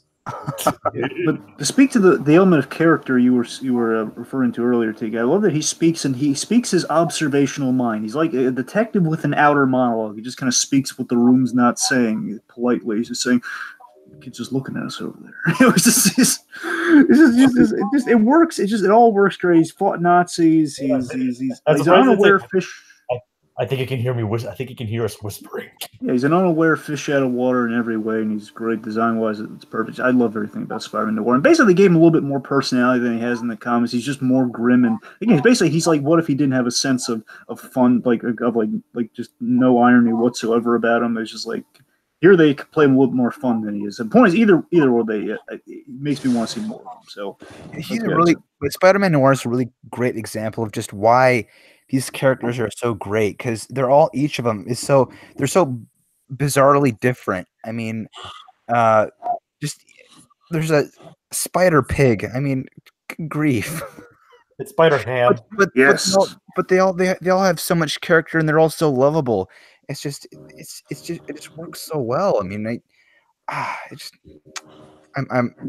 short of words. All right, so Spider-Ham, cartoon pig. Let's go from there. Hey. Oh, it can get weirder. I just my hand. That's why it's wet. Nothing weird about that at all. Oh man, Spider-Ham is like I think he's maybe the runaway hit character of the movie, honestly. Yeah. Can you float on Can you float in the air when you catch a scent? When you smell a pie, can you smell a delicious pie? Yeah, float through the air when you smell a delicious pie. It would have been hysterical. Oh, by the way, maybe that was I wish they would have to like a brief half-second Franco smile. If only they could have done the you remember in Lego Batman they have like a clip of Adam West footage. If they just could have cut to that, yes, to the clip of, is that pie I smell? It smells delicious. I wonder how it is. And everybody's can too. So good. That would have been perfect. It's like he's actually, and I like his animation too. He's strictly 2D animation. Which is great. It was a brilliant idea. Whoever had that idea was just. I honestly he kind of reminds me of Gingy from the Shrek movies, where he would seem like the most innocent out of all the Spider-Men, but in reality, he's probably the most hard-boiled out of all of them. Well, maybe second most hard-boiled. But yeah, I see your point. Yes, you're right. I mean, he has an edge to him. Like he'll drop an anvil on a guy. Believe me, he will. He's the most flame broiled. Yeah. God. And by the way, I just want to remind you guys. Remember, his origin is that he was bit by a radioactive pig. He was a spider. He was a spider bitten by a radioactive pig. I'm going to remind you guys. Oh, was he? That's crazy. I know, right? Because here's the thing: Aunt May was it was basically she and Uncle Ben were pigs, and he was a spider who was he was like the nephew. It was like a Charlotte's Web thing. He was a spider who was taken in by them. His parents, I believe, were spiders. And it was oh my gosh, I missed that. Yes, but that's the gag. That's why he's a ham instead of a anyway. Okay, let's see. And no, he was not new to this movie. He's been around since the 80s. Well, yeah. Can you imagine? Spider? It's just that there are people that think he's introduced through this movie or inspired by the Simpsons movie. So That's what I thought at first. I thought he was inspired by the Simpsons movie. Did you not know about Spider-Ham? What? Did you not know about Spider-Ham before this movie? No, I didn't. No. Wow, that's amazing. I didn't know. Man, I thought amazing Spider-Ham. Yeah. I knew about him before the Simpsons came out. In his world, everyone, like even the Avengers, like they're all animal puns. That's the gay. The whole universe full of animal puns. Like it's a cat. I think Captain America's a cat. Like Captain America. I think that's what they went with. God, there's like a whole there's number. Throg. Yeah. Thor is a frog, right? Basically playing off the whole, One thing I love about Spider-Ham that can apply to all the characters, no matter how ridiculous they are, is he does get a couple genuinely emotional moments. We've all been there. That moment, the moment when he doesn't share like his Uncle Ben moment, but he does share that we've all been there. We've all experienced a loss. It's like a great solemn moment with that cartoon pig, man. The line is the toughest part of the job, kid, is that you can't save everyone. Yes, that's the line. Yes. It's probably for the best they didn't show his, because they probably wouldn't be able to take it that seriously if they actually showed it. I mean, who knows? Again, he's just basically. You're right. It's like he's so ridiculous, yet so genuine when he means it.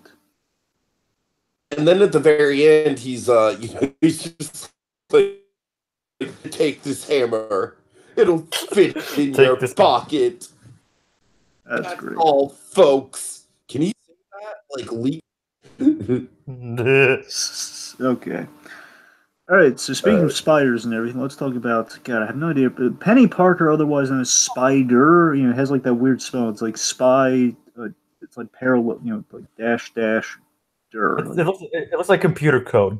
Basically, it's Spider. It's the whole thing Spider, but it's Penny Parker. So, yeah. So Penny Parker is the character that most grows on me as I watch this movie more and more. When I first saw it, I felt like she was almost kind of a throwaway character, but honestly, the more and more I watch this movie, the more I appreciate her is just kind of like a really outlandish and out there idea of what a Spider-Man is, but still legitimately, like, she works into the frame rate where she has the tragic backstory, she does have a spider motif, she does interact with a spider, and it's a really fascinating kind of dichotomy there between her and the other spiders and how the powers operate. I knew that. What's interesting though is that in the original, that here's like she's like this outgoing, like bubbly personality with like this cute little circular spider. In the comic, she's more or less like serious. Like she's kind of more serious, and the spider looks kind of more like an Evangelion robot. Right. Here's the thing. I was familiar with like their Japanese variations of Spider-Man, the Marvel characters, and I knew like there was like I had no idea going to this movie like who this specific like Penny Parker was, but I knew there was like variations overseas of Spider-Man that went really diametrically different than what Spider-Man usually is. So I really went completely blind into what she was, and I got to tell you, I was fascinated by the idea of like, what if the spider was alive and she had like a psychic link with her little spider buddy? Basically it's Tamagotchi Spider-Man. That's adorable. It is. Yeah. It's just it's the most radically different. Is throughout the whole movie, she's constantly eating candy. Oh, really? I missed that. Yeah. I mean, maybe not in every single shot she's in, but at least every scene, there's at least a couple shots of, she's got this little like barrel of candy in her robot suit that she just is constantly like reaching in. The cool thing is, like, you look at the image before us here. I love that each Spider-Man is like diametrically different than the next guy in line. Like one end of the spectrum, you have Penny Parker, who again, just imagine, if you will, like a giant, kind of like a little mech spider next to her. And on the other side, you have kind of this 30s noir detective spider, and also like a pig in the frame somewhere. It's like all these. Again, she speaks to the idea like the most radically different Spider-Man still at its core is Spider-Man, but again, the most different in execution of how we get that idea. And again, that's the Another nice touch regarding her animation style, she's clearly more modeled after Japanese anime, and even added touch, her lip flaps don't match what she's saying. It's good too. And anyway, again, she has some loss to her. She lost her, I love, it's sad when she loses her mech that her father built, but again, she's kind of building her own by the end of the movie, which is kind of nice. But she has that backstory there. Where she's that mech was the connection she had to her father. It's kind of beautiful. But basically, her Uncle Ben is the symbol of the spider in a way. It's kind of interesting. But yeah, it's really really neat. Okay. All right, and finally, the character that ties it all together, guys, Aunt May. My God, did a good job with very little in this movie. So who talking about? Like not even thinking about Aunt May being in this movie, and then first of all, I love Jake Johnson's whole scene on the front porch. Like, I can't do this. I'm not ready for this. Yeah, she's. Yeah. That introduction of Aunt May, she's again, like, we have a perceived notion of what Aunt May usually is, and sometimes she's been kind of modernized and made kind of younger, and that's usually. To me, she's kind of like a perfect middle ground between the Andrew Garfield Aunt May and the MCU Aunt May. In a way, yes, and what's kind of cool is she's basically a cool, informed Alfred-esque Aunt May, which rocks. It's something we haven't seen before. It's kind of like we're still on pins and needles, like, well, actually, not on pins and needles, but we're still kind of wondering. One thing this movie kind of implied, it seems like she was aware that Peter was Spider-Man before his death. Oh yeah, sure, certainly.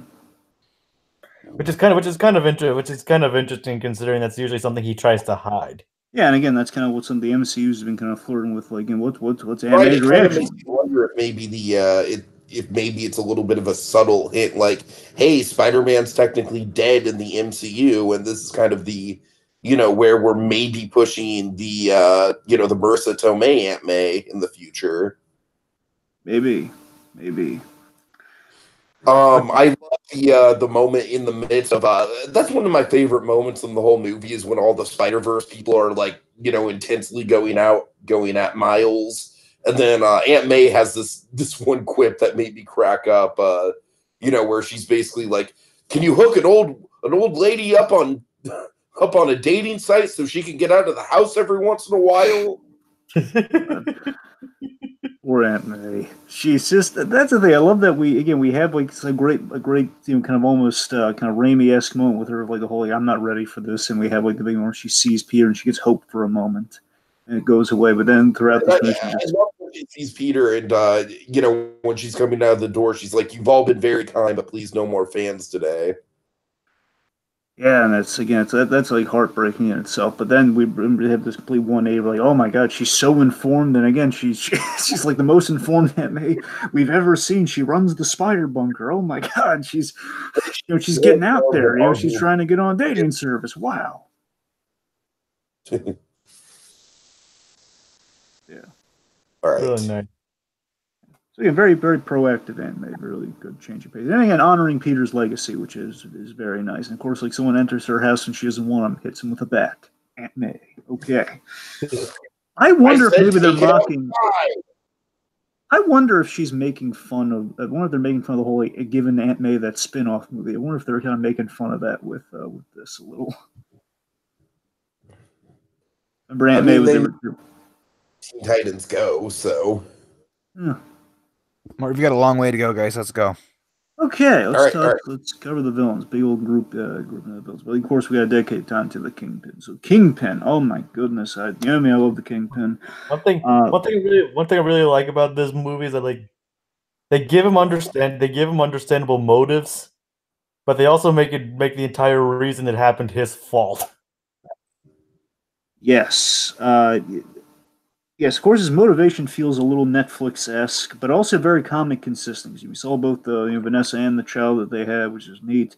He chased his family away, and of course, this led to their deaths in a very in a car accident, very tragic. And again, that might be one of my favorite scenes in the whole movie, like that moment with the Kingpin, where we see why yet another reason he hates Spider-Man and why he's doing all of this. That to me was beautiful. It's like, not only that, but I love how that gets paid off in the finale. Precisely, and of course, earlier in the movie, the Chris Pine Spider-Man saying like before you get paid off in the finale almost kind of reminds me of like the villain's version of "Take My Hand, Peter." Yes, in a way, yes. But yeah, at the start of it, the whole like I know, I don't you want to ask me before you kill me? Don't you want to know? He says, it doesn't work out for you in any of the universes. Basically saying like there's no way you're going to get Vanessa and Richard back, and of course that's why he kills Spider-Man. That's a again this whole it's such a great singling of Kingpin in that moment there, and it's I don't know, just I love it. Felt Kingpin is very Cat's Don't Dance. in terms of the scale, yeah, it feels very Max-like from Cat's Don't Dance. Yeah, exactly. Yeah, but yeah, again, this is a comically large, like some of the Ultimate comics, but but yeah, he's basically a public figure. I like that he's, despite his giant size, he's still like the philanthropist. Wilson Fisk, runs Alchemex, which is basically a 2099 Spider-Man reference. So they kind of tied that into the Kingdom, which is kind of neat. It really makes me want to see Vincent D'Onofrio Kingpin in the MCU. Like I truly think that Vincent D'Onofrio Kingpin could be the next big bad after Thanos in the MCU. I'd love to see him interact with Tom Holland Spider-Man. I've always felt that way. Yeah, it's this definitely, I think, on a wider scale, I think it's showing people that yes, we got to get more Kingpin, buddy boy. It's the thing, because again, Spider-Man villain as well as Daredevil villain, folks. Just the Kingpin works.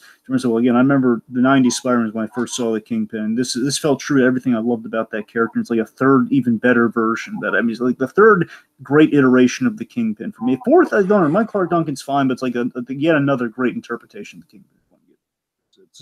He's very lethal. He's dangerous. He kills Spider-Man and Miles' uncle to achieve a goal. And again, he's killing people. He will not accept weakness. There's a bit of hypocrisy in this, which is really cool. And that again, he won't accept weakness. That he's doing something for very personal reasons. Kind of versus like the whole like I won't kill anyone unless it doesn't suit me. But again, if you get in his way or you show weakness in achieving this goal, he'll kill you. Yeah. And I like how they use a design to like when they just like how they fill the entire screen with his shoulders and have his like face dead in the center, like where it's entirely black screen and just his face in the center, just like oh yeah, this is a man of power right here. I really liked Liv Schreiber in the role too. I thought he did a good job as his king. No, it's no D'Onofrio, but it was a good job. Like they did like within this first few moments, they definitely show like, oh yeah, this is a guy with power. Yeah. And maybe not superpowers, but definitely power. Again, he had a very sad yet fitting fate, where he's basically chasing Ghost as he has been for the whole movie. That's what his undoing was. He was chasing Ghost, and he was, of course, captured and everything. That was him receiving kind of a cosmic justice for all the bad stuff that he's done. So very, very fitting fate. I mean, the guy holds a benefit dinner where he dresses the waiters like the dead guy. That's That's King. Yeah. But here's the thing, though. Technically, he'd be taking Wilson and Richard. Is that the name of their son, Richard? Yeah, Richard Fisk, Vanessa and Richard. Vanessa.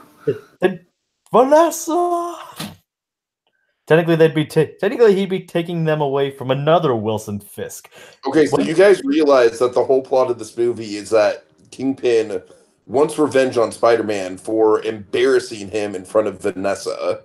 Essentially, yes. You're right. Embarrassed me in front of her. Okay. But what I was saying is like technically he'd be taking Richard and Vanessa from another Kingpin. What if that Kingpin wanted revenge? Well, that Kingpin would probably be D'Onofrio, and he would come into the movie. That's the Daredevil season 5 Kingpin, because he had a son and everything. So anyway, too bad it's been canceled. Well, yeah, let's not get into that. But yeah, let's not make that more sadness here. Let's talk about Dr. Olivia Octavius. Ezra, is there anything you want to get off your chest? Because I know you're on kind of a time crunch here. Do you want to? Yeah, I just got to get up really early tomorrow, and I just didn't know it was going to be this long. Man, I'd love to stay with you guys and talk about this. I really would, because I love this movie a ton. But yeah, I'm sorry, guys. I just didn't realize that it was going to be this intense. Good. Is there anything like pressing that you want to get off your chest that we haven't gotten around to yet? No. I mean, I think we've talked about pretty much everything. And obviously, I love the movie and I love the animation and everything. the characters. I think the character is probably the biggest thing that I want to talk about. We've already got past that, so. All right. You can go ahead and go, man. It's all fine. Don't worry about it. I'm really sorry, Dragon. No, don't worry about it. I don't like doing this, but it's just a matter of physical health because I have not been getting a whole lot of sleep lately. All right, buddy. I'll see you. All right. See you guys later. All right. Okay. So now on to Doc Ock. Yes. Well, actually, my friends call me Liv. My enemies call me Doc Ock. That's great. Like I did that's one twist I did not see coming. I mean, because I don't know if this is a thing from the comics or not, or if there is an Olivia Octavius in the comics. And if there is, I've never heard of her. But like I know she was already suspicious working for the Kingpin, but there's like I wanted to see you. I want to watch. You build her up as like almost this Miss Frizzle type, like educational woman. Yeah, I didn't see it coming either. Because here's the thing. So there is a lady. There's a lady octopus in the. I think it's her name too. It's called Lady Octopus in one of the comics. And yeah, she was a fan of Doc Ock. There's like kind of like a spin-off character in one of the. I don't know if it's in one of the universes. I think it might be in the regular continuity. It was like a one-off kind of character. So that's where they might have gotten the idea from there. Because like Lady Octopus is kind of a thing, but not a regular thing. So maybe, but either or, it's a great idea what they had here. And the way they didn't look near as cool as this, I can vouch for that much. This is a version I love a lot more. Oh, yeah, like or as you guys explained earlier, Baymax like octopus legs. Those are like one of the coolest things in this movie. Yeah, she's got, again, I love that in a movie where we have kind of a next-gen Spider-Man, we have this cool reveal, and she has these inflatable next-gen kind of plastic technological arms. You know, she's got doesn't make them any less dangerous, though. I know, but again, it makes them even more like more manageable and futuristic in a way. That's the like. There's probably some carbon fiber built into them again, like Baymax possibly, but either or. And the idea, remember, she's really smart too. She built the super collider, kind of like how Doc Ock in the Raimi movie. You know, he built the sun in the palm of my hand. You know, the energy sun thing. All right. She is involved with 3 of my favorite like subtle comedic beats in this movie. 2 of which involve Peter B. Parker. First of all, I love the Peter Parker Spider-Man trying to flirt with her, like sweatpants and all. It's hilarious. Trying to turn on the charm. I love that it kind of speaks to, in the comics, you always have somewhat of a. I think in the best Spider-Man stories, you have a dynamic where Peter Parker has a dynamic with Dr. Otto Octavius. Either he was a science student that he knew, or like they have a respect for each other. Like there's like kind of like a bond there between Doc Ock and Spider. We kind of have that in a different way here with kind of the flirtation with Liv Octavius. And despite that, here's the thing, and it's kind of hard to tell.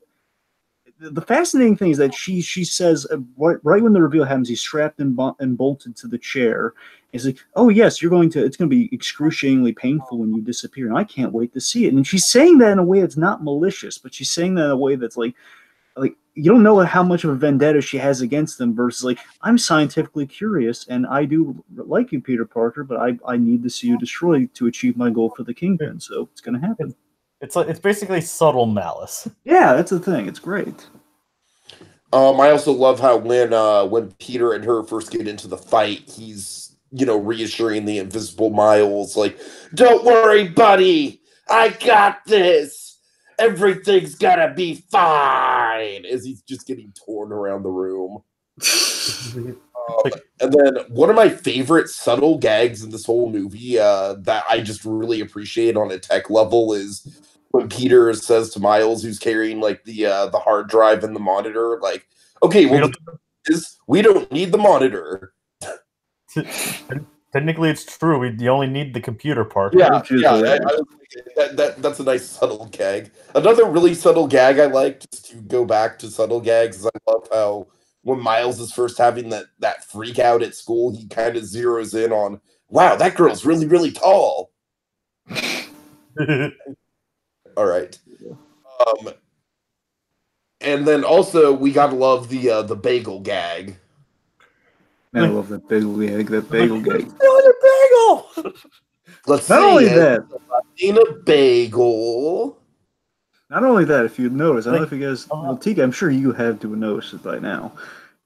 When he throws the bagel, the bagel, it actually makes bagel pops up. Yeah, it's great. the bagel sound effect. He bageled that man. It's like, right, but just like I said, Liv Octavius is part of a lot of the good comedy in this movie. You know, she's part of some really memorable laughs in the movie, but she's also really menacing at the same time. He gets hit by a train too. What's funny is that I just love how she's like instantly dispatched from the movie. Like how they're wanting to deal with her, then she just randomly gets hit by a truck. She's like, oh, okay. It's like they didn't defeat her; she was just defeated by a truck. Right. Okay, let's. These next ones will go by real quick, I imagine. Well, real quick, the Green Goblin. So, Green Goblin. He's kind of, we already spoke to him. I just want to real quick say what my thoughts on it. I love that he's an amalgam of all the goblins to an extent. He's mostly Ultimate Goblin. That's mainly what they're going for. The Ultimate Goblin had the serum and turned into this giant hulking goblin demon thing.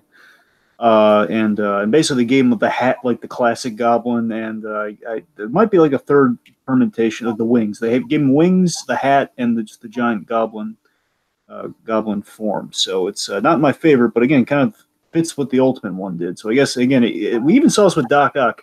You saw like the classical Doc Ock arms in like one of the montages in like Gwen's World or like some other versions of Spider-Man's. In the Spider-Verse. So again, even if you don't like this Green Goblin, I love the fact that there's the real one, the one that we want to see is somewhere in the Spider-Verse. So I love that. As far as I'm concerned, in Peter B. Parker's world, that's where the classic Green Goblin is, in my opinion. Yeah. Right. Tombstone. I don't have a ton to say about Tombstone. I don't really like his design. I think he's probably one of the least memorable parts of the movie. I don't even remember which one Tombstone was. All right, starting strong at Tombstone. Good. Anyway, so Tombstone. Real quick. Wait, did you guys talk about Scorpion already? Well, no, we'll circle back to that momentarily. Let me say something on Tombstone because there's really not a lot there. Tombstone. Tombstone. He's I think he's faithful, but there's no payoff outside that kind of neat gun scene where he has his gun trained on somebody, and then that's about it. That's about all he does. That's the unfortunate bit of Tombstone, but he is on the money. Just take my word for it. Yeah, that's Tombstone on the money though. It's the white skin and the flat top and everything. That's him. Yeah, like I said, I haven't seen the movie since it came out, so I didn't even remember which one Tombstone was. He was the white flunky with the guns. That was like basically he was like Tombstone's Wesley, but he was just he was like Kingpin's Wesley, but he was Tombstone. All right, so Scorpion. Like one thing that was also really cool was like what they did with Scorpion with like the lower robotic half. I thought that was personally really cool. Yeah, it was neat. Again, they definitely went the ultimate route, Scorpion, where he's a cartel guy. He's they kind of went they made him like an Uber cartel guy.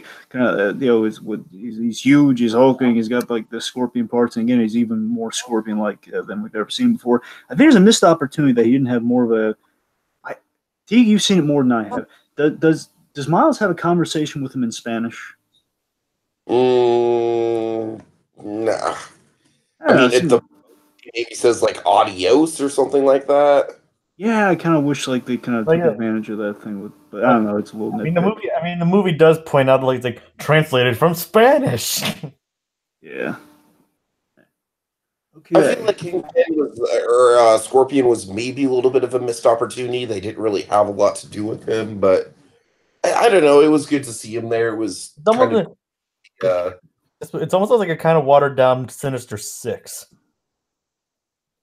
You know what? Yes, and that's the thing. I think we do get 6 villains, so I feel like it's probably intentional. A light homage to Tombstone, but that's only 5. No, there's Prowler, Kingpin, Doc Ock, Scorpion, Tombstone, Prowler. Yeah, that's only and Tombstone. There you go. That is 6. All right. So it's probably intentional that they chose 6. Yes. So let's see. Speaking of the Prowler, let's talk about it. Yeah, the Prowler is to me like easily even above maybe even above Kingpin, the most intimidating villain in the movie, just because I love the way that they use music with him. Just that the music and the sound effect when he's giving chase to Miles, it's terrifying, man. It's super intense. That was one of the scenes that really stuck out to me the most on my first viewing of this movie, was that chase scene with the Prowler. And above that, guys, I want to highlight probably one of the most impactful and hotly debated scenes of the movie, which is when Uncle Aaron puts the Spider-Man mask right back on Miles. And that I love that moment, because it's kind of what like speaks to the whole Rorschach thing that Dragon and I kept blabbing on and on about through Better Call Saul season 4 of, like, did he put the mask back on because he was going to execute Miles? Did he put the mask back on because, he didn't want to see Miles's face? But rewatching it a third time, it looks like he is legitimately not going to do anything to Miles, and that's why Kingpin shoots him. So I don't know. I feel like just little touches, little character beats like that go a long way, and I like how things like that, things like the fate between Peter B. Parker and Mary Jane at the end of the movie, they're all left ambiguous. They're all kind of hanging up in the air in a very sort of like, you get to write your own interpretation of it. Yeah. It's a layered and interesting performance, and I really love that. But again, Mahershala Ali brings a lot to the role. He doesn't get a lot to say, because again, Prowl's a majorly silent character, which is kind of terrifying about him at the same time. But again, when he has his moments, like he says Miles, and of course his last moments and when he dies too, like in the alley, it's a really poignant scene where he dies in the alley. Feels very Uncle Ben-esque. It feels very, like Cliff Robertson, the first Spider-Man movie, dying on the street. Where it says, basically even in his last moments, he wants Miles to do the right thing. He says, basically his dying lesson to Miles is to be better than all this, be better than me. Essentially, it's powerful stuff. It's really, and that's kind of like where not the anti, but the opposite of Uncle Ben comes in. Yeah, and this thing I love with that mask scene, I love that he basically, I always read it. You're absolutely right, Tiki. It is kind of a bit of a Rorschach-ian scene of like, is it, what is he going to do? Because he's kind of strangling him while he puts the mask in like a big professional killer thing of like, no, I can't look at you in the face while I do it. Versus, versus the whole like, I don't want the Kingpin to see you, so I'm going to put down your mask. Mm-hmm. And that's the thing. I think it's the way you read that, and I think it's the proper way to read it. But yeah, here's the thing. He's very on the whole, what they do with the Prowler, it's very consistent with some Prowlers, because basically there are two versions of the ultimate version of the Prowler is what they went with, obviously. But I like that it's consistent with some classic stuff with the Prowler, and some stuff, even like stuff I love about the Prowler from the '90s Spider-Man, which is kind of a little different from Prowler stuff, where he basically works for the Kingpin in the '90s Spider-Man show for a little bit. And that's kind of what they did here. I love that. It's like, wow. Wait, has the Prowler as a character been around longer than Miles Morales? Yeah, way longer, yeah. I was like, well, I'm just not familiar. Like, was it only in the Ultimate versions where like there was like retcon to his uncle or something? Yeah, that's what they did. There's basically or is like the Prowler done like several things, like been several different characters? It's been two, maybe again. It's like there's the 616, and then Ultimate they changed it to the uncle. That's really majorly what it is, and there might have been. Like, I don't know, sometimes you have different interpretations of Hobby Brown, but the important part is that there's Hobby Brown, there's Aaron Davis. That's all you need to know. All right. Anyway, but yeah, I like that he kind of represents the Spider-Man wrestling angle almost, in a way. What the Pro is doing here it's kind of the I'm sorry. When I say wrestling, what I mean is it's sort of like doing irresponsible things with your powers, and what you basically completely irresponsible. As you said, kind of the anti-Uncle Ben of all. It's kind of what he kind of represents as the silent enforcer of the kingdom. So the point is, all the Prowler stuff's aces. It's great. I mean, I think Donald Glover has a big road ahead of him if he wants to live up to this in the MCU. And remember, so you finally got to see him in practice here, Tiki. You saw the him with the climbers and how terrifying the Prowler can be. And again, and like I said, man, they're going to have to do a lot to replicate that in live action, especially with the music and the way that the art gets so dramatic. And speaking of that, that's a good jumping off point, because yeah. We could do a whole podcast on the art of this movie, and we're already almost 2 hours into this thing, so I don't want to go too long. But oh my god, the art in this movie is incredible. Yes, so the animation, the art, and the whole shebang, it's possibly the best interpretation of a comic on screen, and at the very least, translating the animation, it's top tier. It's like I said, I feel like it basically perfects what Edgar Wright did in Scott Pilgrim. And again, it puts Ang Lee in a corner and says, I tried! Why? Why, Edgar first you, now Sony, why? I tried to do right. Anyway, so, yeah, they have all these little touches that really thrilled me, like the inner monologue. I love the inner monologue in the dialogue boxes when Miles is like, he's freaking out and it has like these boxes, basically his outer monologue, and it's great stuff. I love that. But here's the little nitty gritty that just tantalized me so much. We had Kirby dots in this movie when the super collider is going off and everybody's glitching. Kirby dots and the base of the Kirby crackle and the Kirby dots, like that's deep cut comic stuff like that. And they I found that I didn't know the name for this, and I might be butchering how it's pronounced here, but here's the thing: in comics, what they did with the overall look of the universe here is it's called bendy dots, Ben-Hay dots. I think I pronounced it. Ben-Hay dots essentially is when you make a comic, when you print the comic, those little circles. You have all these little circles when you like look really close at the comic. You know what I mean? The older ones. They did that because they wouldn't have to color in a character fully. It would be a bunch of dots. That would be so many of them. It would kind of replicate like a pigmentation of a skin color or a costume. That's why they did that, and that's kind of the kind of work that into the overall. At the very least, it's always in the background if it's not right in the forefront. So that's neat. Like the comic, the onomatopoeic comic effects like bagel and thwip. Thwip's a biggie. Of course, we get a lot of anime with Penny Parker. Each each Spider-Man has a different animation style and design, which is neat. Of course, Spider-Ham is very squash and stretch. Of course. Noir always has like wind blowing, and he's always in black and white. So again, Spider-Man Noir feels like he's a CG character with kind of a flourish of 2D over the top, which is kind of neat. Like all the highlights are like 2D. At least they feel 2D almost. Of course, we miss I feel like in a live action movie, the finale of this film would be a fucking CGI nightmare train wreck. No pun intended. It would not work. It would just be like, I don't know. I'm trying to like a Michael Bay Transformers movie. There'd just be so much shit just flying at the screen. It'd be impossible to keep up with. And this movie, especially with that last sequence where Kingpin and Miles are battling each other in the train that's caught in the dimensional vortex, and we see that scale of Miles's dad rooting on Spider-Man, but it kind of in that weird sort of MC Escher, like he's far away but he's close by at the same time.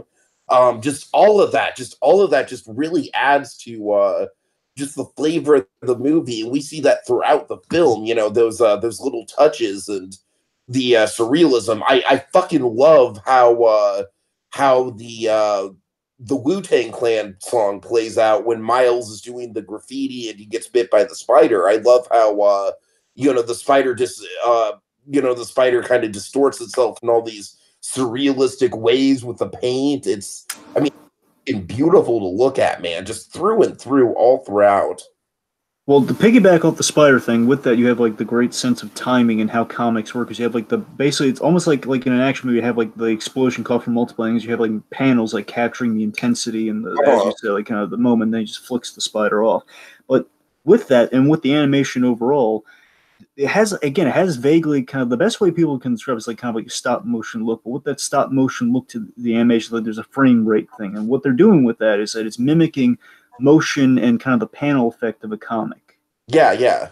Which is great, and again, something you don't see. And again, it's something kind of really differentiates itself from just a computer animated superhero movie in a very great way. Again, it's comics on screen in a way you've never seen before.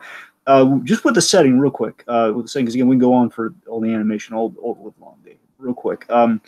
I love that we explored we primarily explore the Brooklyn side of New York. We don't go to any of the obvious places we don't go to the Empire State Building. We don't go to the obvious places in New York, which I want to commend the movie for there. That's hard to do, and especially after Homecoming, that's hard to do too. So, oh yeah, one last thing. This is a biggie. The Spider-Verse itself.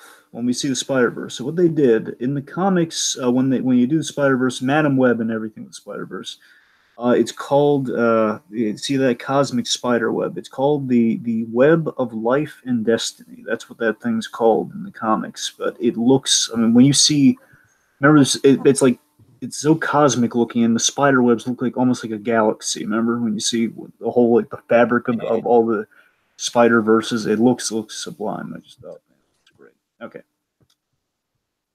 All right. All right, so Easter eggs. It's basically, so let's just call them out like Easter egg hunter. But first of all, we got to talk about the cameo. Let's talk about the cameo, then we'll just fire off the rest of them. Okay, so Stanley cameo was beauty. Yeah, that was man. It's hard to watch, but at the same time, it's an excellent send off.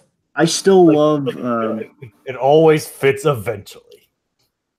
I'll be honest. I still love. The whole. I guess one person can make a difference. That still personally will always be my favorite cameo. But I got to tell you, though, this one is one of the things right up there. I mean, this one to me is like it was perfect, and the emotional content to it too. Not even just factoring in that we unfortunately lost Stan Lee, but that added an additional emotional heft to it. But I love the whole Spider-Man. The personal relationship that Stan Lee has with Spider-Man and how Stan Lee almost is Spider-Man. Again, very much like how Walt is Mickey Mouse. Like when you think that character, you think of the other guy. Exactly. In that respect, it very much fits in the line of the main theme of the movie, which is that anyone can be Spider-Man. It's beautiful the way it's done.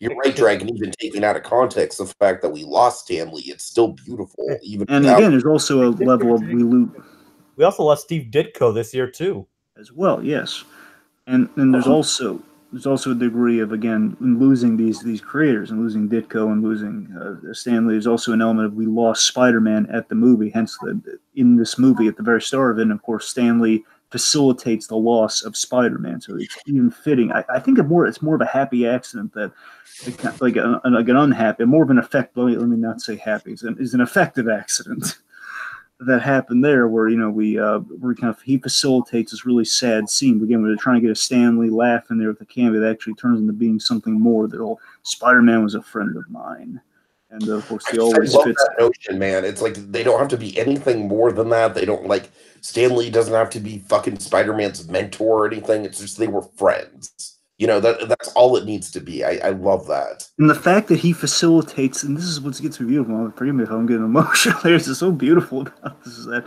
he facilitates the next generation of Spider-Man here by saying it always fits. Eventually, and of course we punctuate with a gag of no refunds. But with that class, last visage we see of him. So appropriate. This is like the last thing of Stan Lee we see in film for 2018. I'm not saying the last thing ever, but for this year after what happened. He's smiling Stan Lee in a Spider-Man movie. Yeah, for sure. The gleam on the smile and everything. Of course, later on we'll get to that when we get to the other segment. Okay, so the rest of these, though, speaking of the costume, we have this one. I love this. I knew this one in the trailer and everything, but still, speaking of the costume scene, so the crappy Spider-Man Halloween costume. I had that costume as a kid, so I related because now I have a much better Spider-Man costume. It's from Homecoming, but I mean, when I was a kid, though, I had that stupid one. But because here's the thing that confounds me about that Spider-Man suit. It's fine except for one thing.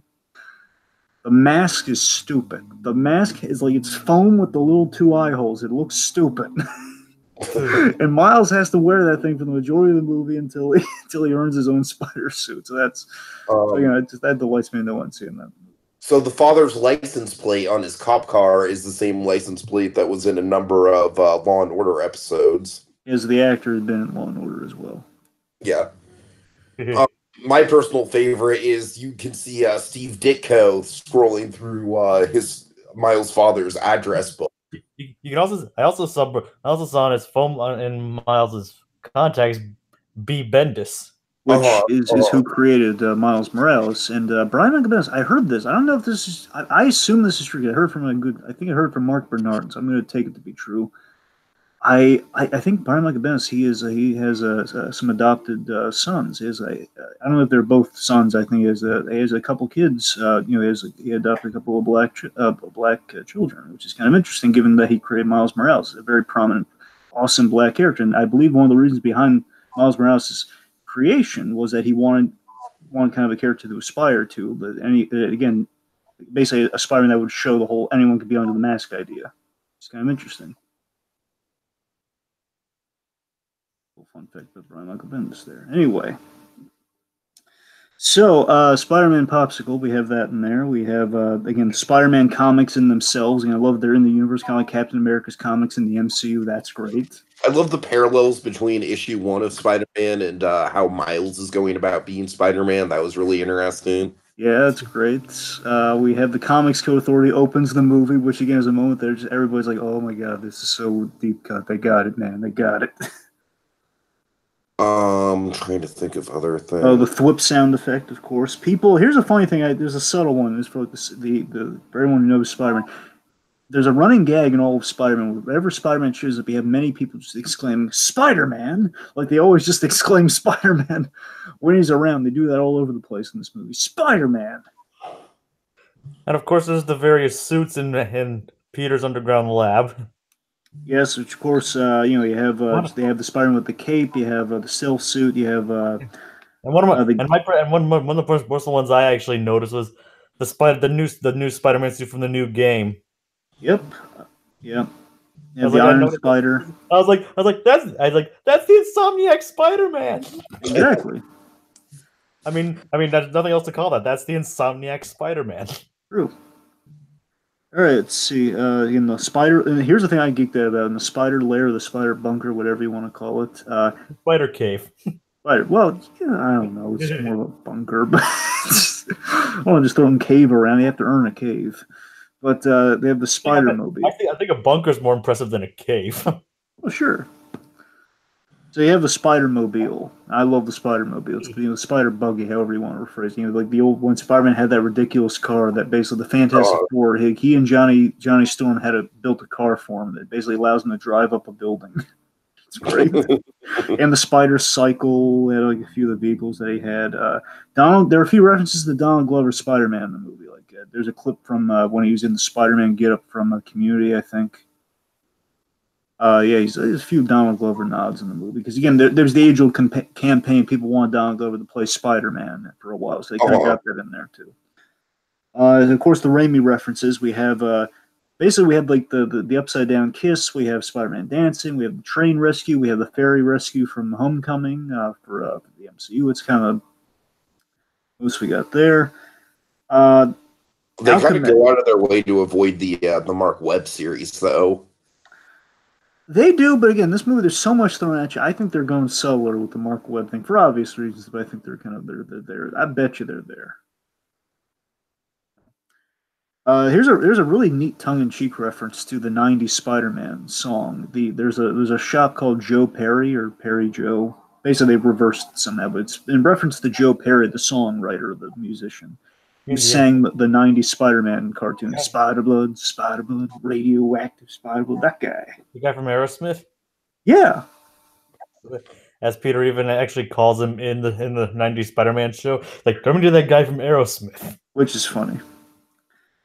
Let's see, he breaking his, Spider-Man mentions like having broken his back once, which is a little nod to Tobey Maguire, the whole Spider-Man 2 thing. Is he going to come back? Do we have to get DiCaprio or Jake Gyllenhaal to play Spider-Man? The whole, like, I'm back, my back, that whole reference there.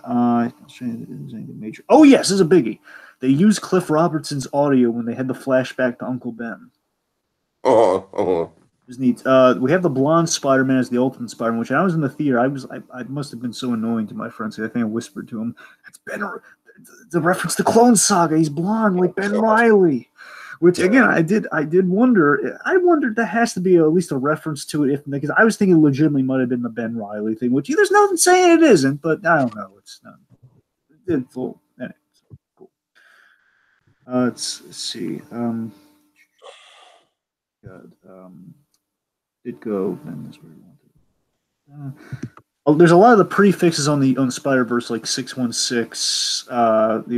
Mainly the years or the first issues of which they appear. Like, I think Gwen is like, I think technically she's like 13, but it's I'm saying the number on her universe, but I think it's supposed to be 65. Like Gwen Stacy appeared in 1965, maybe.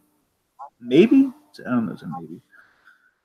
Alchemex. Alchemex, so the company that Kingpin owns in this is, of course, a big Spider-Man 2099 reference that does pay off by the very end. And we have a few memes like Spider-Man sitting at a desk in the movie. Teenagers are just the worst. They said alternate versions of, we saw a little bit of Doc Ock, saw a bit of the Lizard, and Hammerhead. Hammerhead was a little cameo and like a little web of like following the Kingpin in the spider lair. Okay. I'm sure there's more, but I think it's a good place to cap it. There's a lot of Easter eggs. It probably requires multiple viewings to catch even just a few of them. Let's talk post-credit. It's not a Marvel anything without post-credit. You pointed at me. No, you pointed at me. See? Okay, well, there's also a mid-credit we should address real quick. We have a wonderful Stan Lee quote in the middle. I remember watching it, like, everybody, like, you know how like everybody's just gonna stay behind because they know it's a Marvel movie, but everybody's like, talking about the movie and all that. But the moment that quote came up from Stan Lee, pretty much the entire theater fell silent. The quote is this: "That person who helps others simply because it should or must be done, and because it is the right thing to do, is indeed, without a doubt, a real superhero." And then, of course, Lee and Ditko. Again, I love that I mentioned both of them. Of course, in tribute to Stan Lee and Steve Ditko. It's a thing of beauty, man. It's like the glasses and everything. Oh, again, because that's what the whole movie is about. It really just reminds me of Lee talking about the Universal Mask thing about Spider-Man. I watched the first Spider-Man DVD set years and years ago. It's that core philosophy of great. Basically, you know what it is? It's Stan Lee telling us great power, but without saying great power. He's saying it's a different sentiment on what it means to be a superhero, what it means to do the right thing without the whole great power, great responsibility thing. So he kind of, in a quote we used to cap off the year with him, it's like, hey, we're all tired of hearing great power, great responsibility, but you know what? A man can reinvent it and just kind of amaze us even from beyond the grave. How nice is that? Might be reading into it, but I thought it was nice. I just thought it was a kind of beautiful moment when like everybody in my theater fell silent the moment that quote popped up. Like it's like there was like you could like hear almost everybody talking, but then you could hear a pin drop when that quote popped up. Thing of beauty. But then even you could even hear someone say, "I think I'm gonna cry now." I know. I was feeling it, man. I was feeling it. Okay, so now I mean, it really hit people home. It's like he's really gone. Yeah.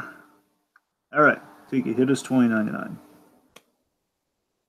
All right. I mean, when I saw it playing out, like I knew that it was 2099. I didn't know, like, I know the basics of 2099. I don't know all the I knew who 2099 was, but I just didn't.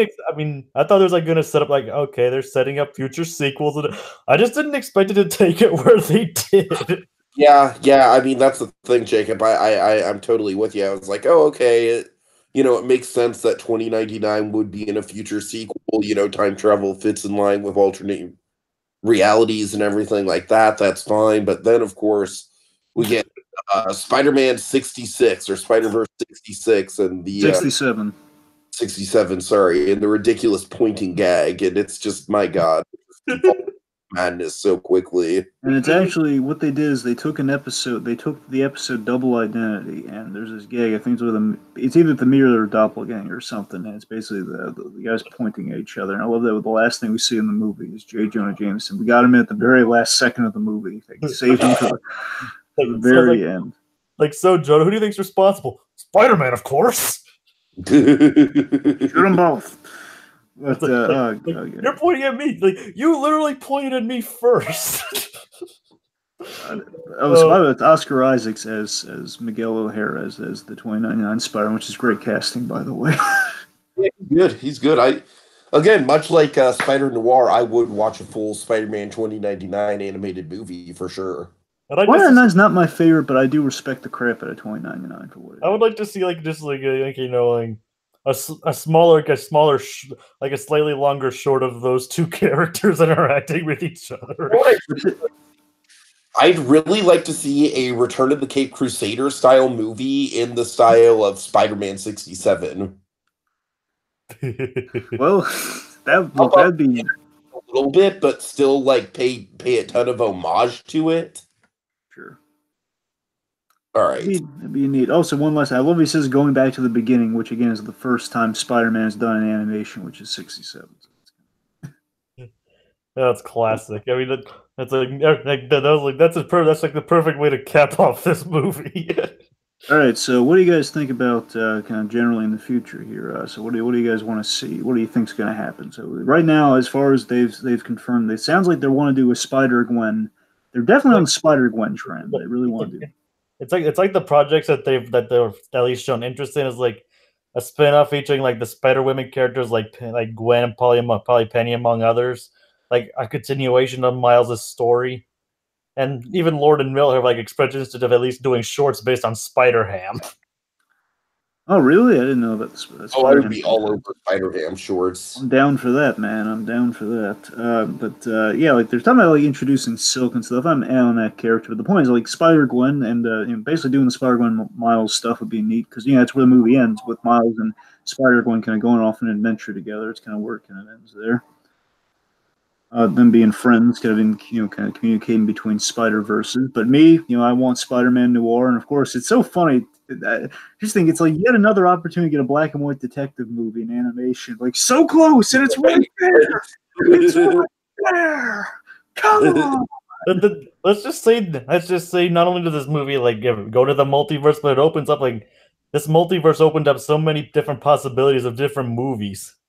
Well, yeah, I was going to say, like, I feel like this would be a great way to go for, potentially a Super Mario Brothers animated movie. Like, what if they made a Super Mario Brothers animated movie where we had, like, 8-bit Mario interacting with Mario 64 Mario, interacting with Mario Odyssey Mario? That'd be neat, but here's the thing: they can't just make that like the same old hat trick. They got to do something like that, but kind of come with a. We can't just have a Spider-Verse for everybody, But I'm not opposed to that. Dragon, you and I have already joked about our Jack Frost cinematic universe. That's what I'm saying. We're part of the problem. We're not helping with that. Think about this, like Spider-Verse cinematic universe. God. All right, let me. Okay, real quick. Let me tell you. So again, in regards to Spider-Man Noir, I want that more than anything. I don't think it's going to happen. I don't think they're going to. I just feel like they're going to go for like a Spider-Gwen thing first and foremost because again, it's like I think she might be there's a big fan base for Spider-Gwen. Of course, be getting more Miles Morales through that. I just feel like commercially. Honestly, it'd be kind of hard to justify all these characters getting together again without like basically rehashing the same. Oh, the multiverse is in danger again. Exactly. So that's. I do like how the ending leaves it open, though. It does. It does. Like they can visit each other. I mean, considering there are interdimensional characters that can willingly travel between dimensions, it's still entirely possible. I have a pitch here, real quick. But again, on the whole Spider-Man Noir thing, and that essentially, financially, this movie again, it could be doing better. Again, critically, it's phenomenal. Obviously, we love it. Everybody's loving it, and basically, it's not making money fast at a fast rate. I don't know. It could be doing better financially. The point is that may endanger like stuff like Spider-Man Noir already commercially. It might be a hard sell, but that would not help either. But so again, aside from Spider-Man Noir, here's my legitimate pitch for what they should do. And I'd love to see. I think there'd definitely be like an audience for this. What if they did a movie that they did like a Spider-Man 94, like the animated series reunion? Because people been aching for that for a while. What if they did a movie that we started from that Spider-Man, which of course we did the finale of that series was the genesis of the Spider-Verse idea that we had for this movie. It was all the Spider-Men of Madam Web gathers the Spider-Man to save the world, like the Beyonder, somebody's in danger in the world, brings them there. Now I'm not saying we do that directly, but what if that's the genesis of it, It's like that movie was the genesis of the Spider-Verse comics, and that in turn inspired this. Yeah, basically, like, what if we did like a reunion piece for the '90s Spider and bring back Christopher Daniel Barnes, and then basically use that as like a framing device to kick things off with the other characters that we like. Basically, it's like, what if they were like the other ones kind of called them? What's interesting is that a lot of these characters could almost carry their own movie. Precisely.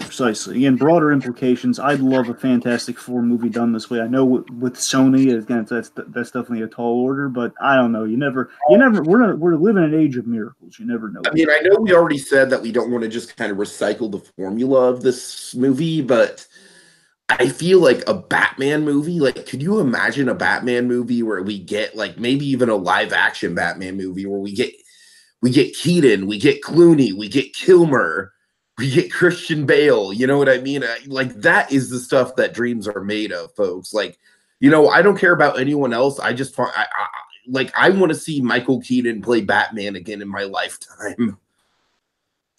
Right. I mean, look, And that'd be Batman verse might be the best way to do that. Or it's basically Elseworlds Batman. That's what they call it. But of course, they've done Elseworlds on TV recently with the CW show. You never know. That's what I'm saying. You never know. But the equivalent to Spider-Ham would be like an Adam West Batman voiced by Ralph Fiennes. That'd be cool, and I'd be down for that. But if you want an actual animal equivalent, I do have a couple for you. You got Ace the Bat Hound, and beyond that, you have the actual animal equivalent, Plucky Duck. As Batman. If you want to be super technical, but again, look, I think Lego Batman might put into the mix, or you could bring in the actual Lego Batman, Will Arnett Lego Batman. You could bring in Lego Batman, sure. That'd be neat. Now again, look, I'm loving all of this, but I think Lego Batman kind of might put the fact they kind of do that sort of stuff in the Lego Batman movie might put a damper on those plans. But you never say never, folks. Never say never. But again, back to the Fantastic Four point, though, again, not necessarily a whole universe version thing, but again, seeing like a Fantastic Four movie just kind of done in such a comic book style would be perfect. I personally think that this would be a great style for a Hulk movie. I mean, sure. I mean, yeah, but I'm saying I think the Fantastic Four need it more than the Hulk, though. I mean, that'd be great, though. I'm not poo-pooing that idea. So let's do the guys that just can't get there. Again, Hulk can't get that solo movie thing off the ground, but this could be the loophole to do it. You never know. Well, if Universal allows it for Hulk. Well, you know what I mean. Again, there's obviously Sony making a Fantastic Four or a Hulk movie would obviously be a problem at the moment. But again, at the moment, you never know. But yeah. So yeah. Also, one last thing. I guess for a sequel, if they again, I think on the whole, like I would love to see him like kind of have Miles Morales. Like, yeah, I'm down for more Miles, honestly, too, because I do like Miles Morales. And if they wanted to see him stay on, like, there's one thing I'd like to see Miles do is kind of go up against me like Kraven the Hunter. Like, what if Kraven the Hunter comes back to New York and he's hunting a new Spider-Man because the old one's gone? That'd be kind of a neat story. Now, do you guys think this movie would have the same appeals if it was just Miles, or do you think I think he's able to carry his own movie, but part of the appeal of this movie was seeing all these different Spider characters. Sure, but I think Miles was the lightning rod for it. I think Miles was important. No, I mean, like I said, I'm not going to deny that, and I'd definitely see it if it was just him. Right. I mean, I'd definitely be down to seeing just a movie just focused on him. Oh, sure. I'm down for that too. I'm down for all sorts of these Spider-Man movies. Of course, like Spider-Girl. Like, there are two Batman Beyond equivalents for Spider-Man: 2099 and Spider-Girl. Spider-Girl being the daughter of Peter Parker. Like, I'm down for any of those. But, sky's the limit. I actually met the creator of Spider-Girl, Tom DeFalco. I mean, I'm down for that, man. But yeah, sky's the limit with Spider-Man, I guess, is what we're saying with the future here. It depends like how much financial reality will kind of give birth to any of this. But never say never. Well, this movie could just like be a sleeper hit. I mean, like, it's not like it's underperforming at the box office. Sure, that's the thing. It's like it's making its money. Just I think yeah. I mean, with all the positive word of mouth, I mean, it could probably be just like one of those sleeper hits. Like, and who knows? I mean, it's released in the dead end of December. Like, once January or so rolls around, it'll probably make its money back there, and then. Heck, once it releases on like video release platforms, it'll probably even skyrocket there too. January, the big competition in January is going to be Glass, but I feel like Glass is going to cut into Aquaman's market more than it's going to cut into Spider-Verse's market. Sure. All right. So final thoughts, guys. Just pure and simply, I love this movie. I think this movie proves, like, it very much justifies my opinion of Homecoming being a good movie, not a great Spider-Man movie, because exactly 1 year later, we get a Spider-Man movie that just kind of, to me at least, blows Homecoming out of the water and is not only a fantastic film, but also, in my humble opinion, the best Spider-Man movie we've ever had. And if you guys remember back during the whole Homecoming debacle, like, I was very vehemently, like, like defending Spider-Man 2 at every chance, and I love Spider-Man 2 to death, but this is just, it's a step beyond. I mean, it's a step beyond anything we've ever seen from Spider-Man before. It's got these universal themes and layers to it. It's got just spectacular animation. You want to stay in this world. You want to keep going back to this world. I'm probably going to see this at least once more in theaters, if not a couple more times. I mean, it blew me away. It blew away every expectation I had for it. Like this movie, this is definitely probably one of the, not just one of the best animated movies here, but one of the best movies of the year, period, if you ask me. I've seen quite a few movies this year, as you guys know, and this is definitely up there with my favorite movies of the year. I mean, when people are saying it's the worst, like one of the year's best movie, I was like, okay, I mean maybe, but now I can definitely see why people would say that. I mean, this movie, like, it's this almost nearly perfect movie, and like it almost hits all the, for me at least, it's almost perfect. Like it's almost every note, it does almost everything right. Like pretty much everything that you see pays off in some way. Great animation, great humor, great drama, great characters that could each carry their own movies in ways. Like this is definitely this is definitely mastercraft and definitely Sony Animation's crowning achievement so far. Yes. If they continue this kind of line of quality going forward, you could definitely see something. You could definitely see a lot of potential from them. Yeah, and I just want to point out, folks, like we've kind of buried the lead on this, but this movie is made by the same studio that made the Emoji movie. Again. It's kind of the emoji redemption in a way. It's kind of like redemption for the emoji movie. We made one of the worst animated movies. You know what we're going to do? Show them all. We're going to make one of the best animated movies to say, ha! It's definitely show that they're capable of. I mean, this is definitely their crowning achievement in terms of like in storytelling, animation. Like this definitely show that they can stand toe to toe with Pixar and Disney. If you ask me, Pixar, Disney, DreamWorks. I genuinely love Ralph Breaks the Internet. I do. I was buzzing coming out of that movie. I was saying that movie was one of the best animated sequels ever, and I still stick by that. But even with all that hype that I had for Ralph Breaks the Internet, this thing kind of blows that out of the water. Like, yeah, I think this even beats like a lot of Pixar's efforts.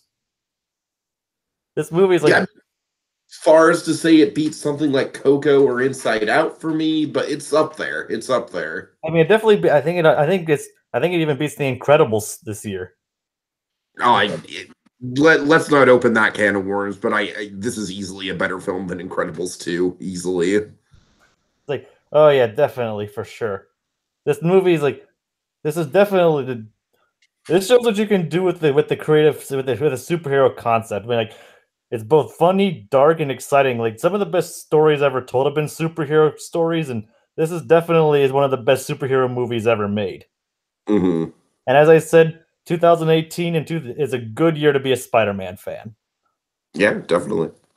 All right, so for me, it's next level filmmaking. It just swooped in, amazed us all. It's exceeded my hopes to no end.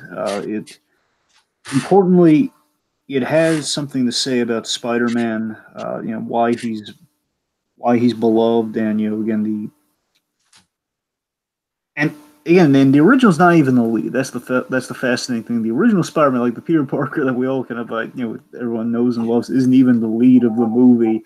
And again, it still remains true to what that icon, what Spider-Man means to so many people. So again, it has substance to it in what it means. There's something about it. It's a great tribute to Spider-Man, which is really nice, really genuine. Again, this year of all years, to get that, which is nice.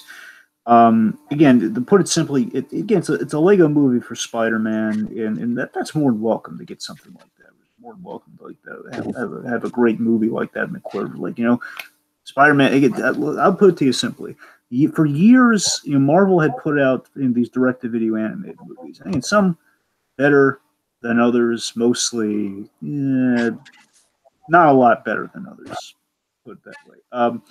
But over the years, I just kept wanting. Why can't we do a Spider-Man animated movie of some variety? Just an animated movie for Spider-Man. We never got that. Like Spider-Man never appeared in animation again. You know, in a movie, direct to video or otherwise. Again, because of I believe like a Sony thing. I'm not entirely sure for some reason or another, but you never saw it. And again, finally, we have something great with Spider-Man's name on an animated movie, and not only is just as an anime movie, it's a great movie as well. It can stand shoulder to shoulder with the other Spider-Man movies, not like on like an apple on a stand soapbox above some of the others. You know, it's Dare I say, I also feel like it stands like toe to toe with something like Yellow Submarine is one of the best pop art movies ever made. I guess if you look at a pop art capacity, yeah, sure. It's a movie that stands tall with both visuals and storytelling. Yeah. So again, in the end, it's all the Spider-Man. It's all the Spider-Man adjectives. It is. It's amazing. It's spectacular. It's a couple Peter Parkers even. It's it's superior. It's ultimate. One could say. It's a spattering of Spider-Man adjectives in the best of meanings. Flip. That's all she wrote. All right, thank you so much for joining us, folks. We will be having another, hopefully not as comprehensive conversation about Aquaman, because I have about, probably less than half the things to say about Aquaman about this movie. But that will be coming out soon. And in the meantime, folks, don't forget, we don't pick the ballrooms. We just dance.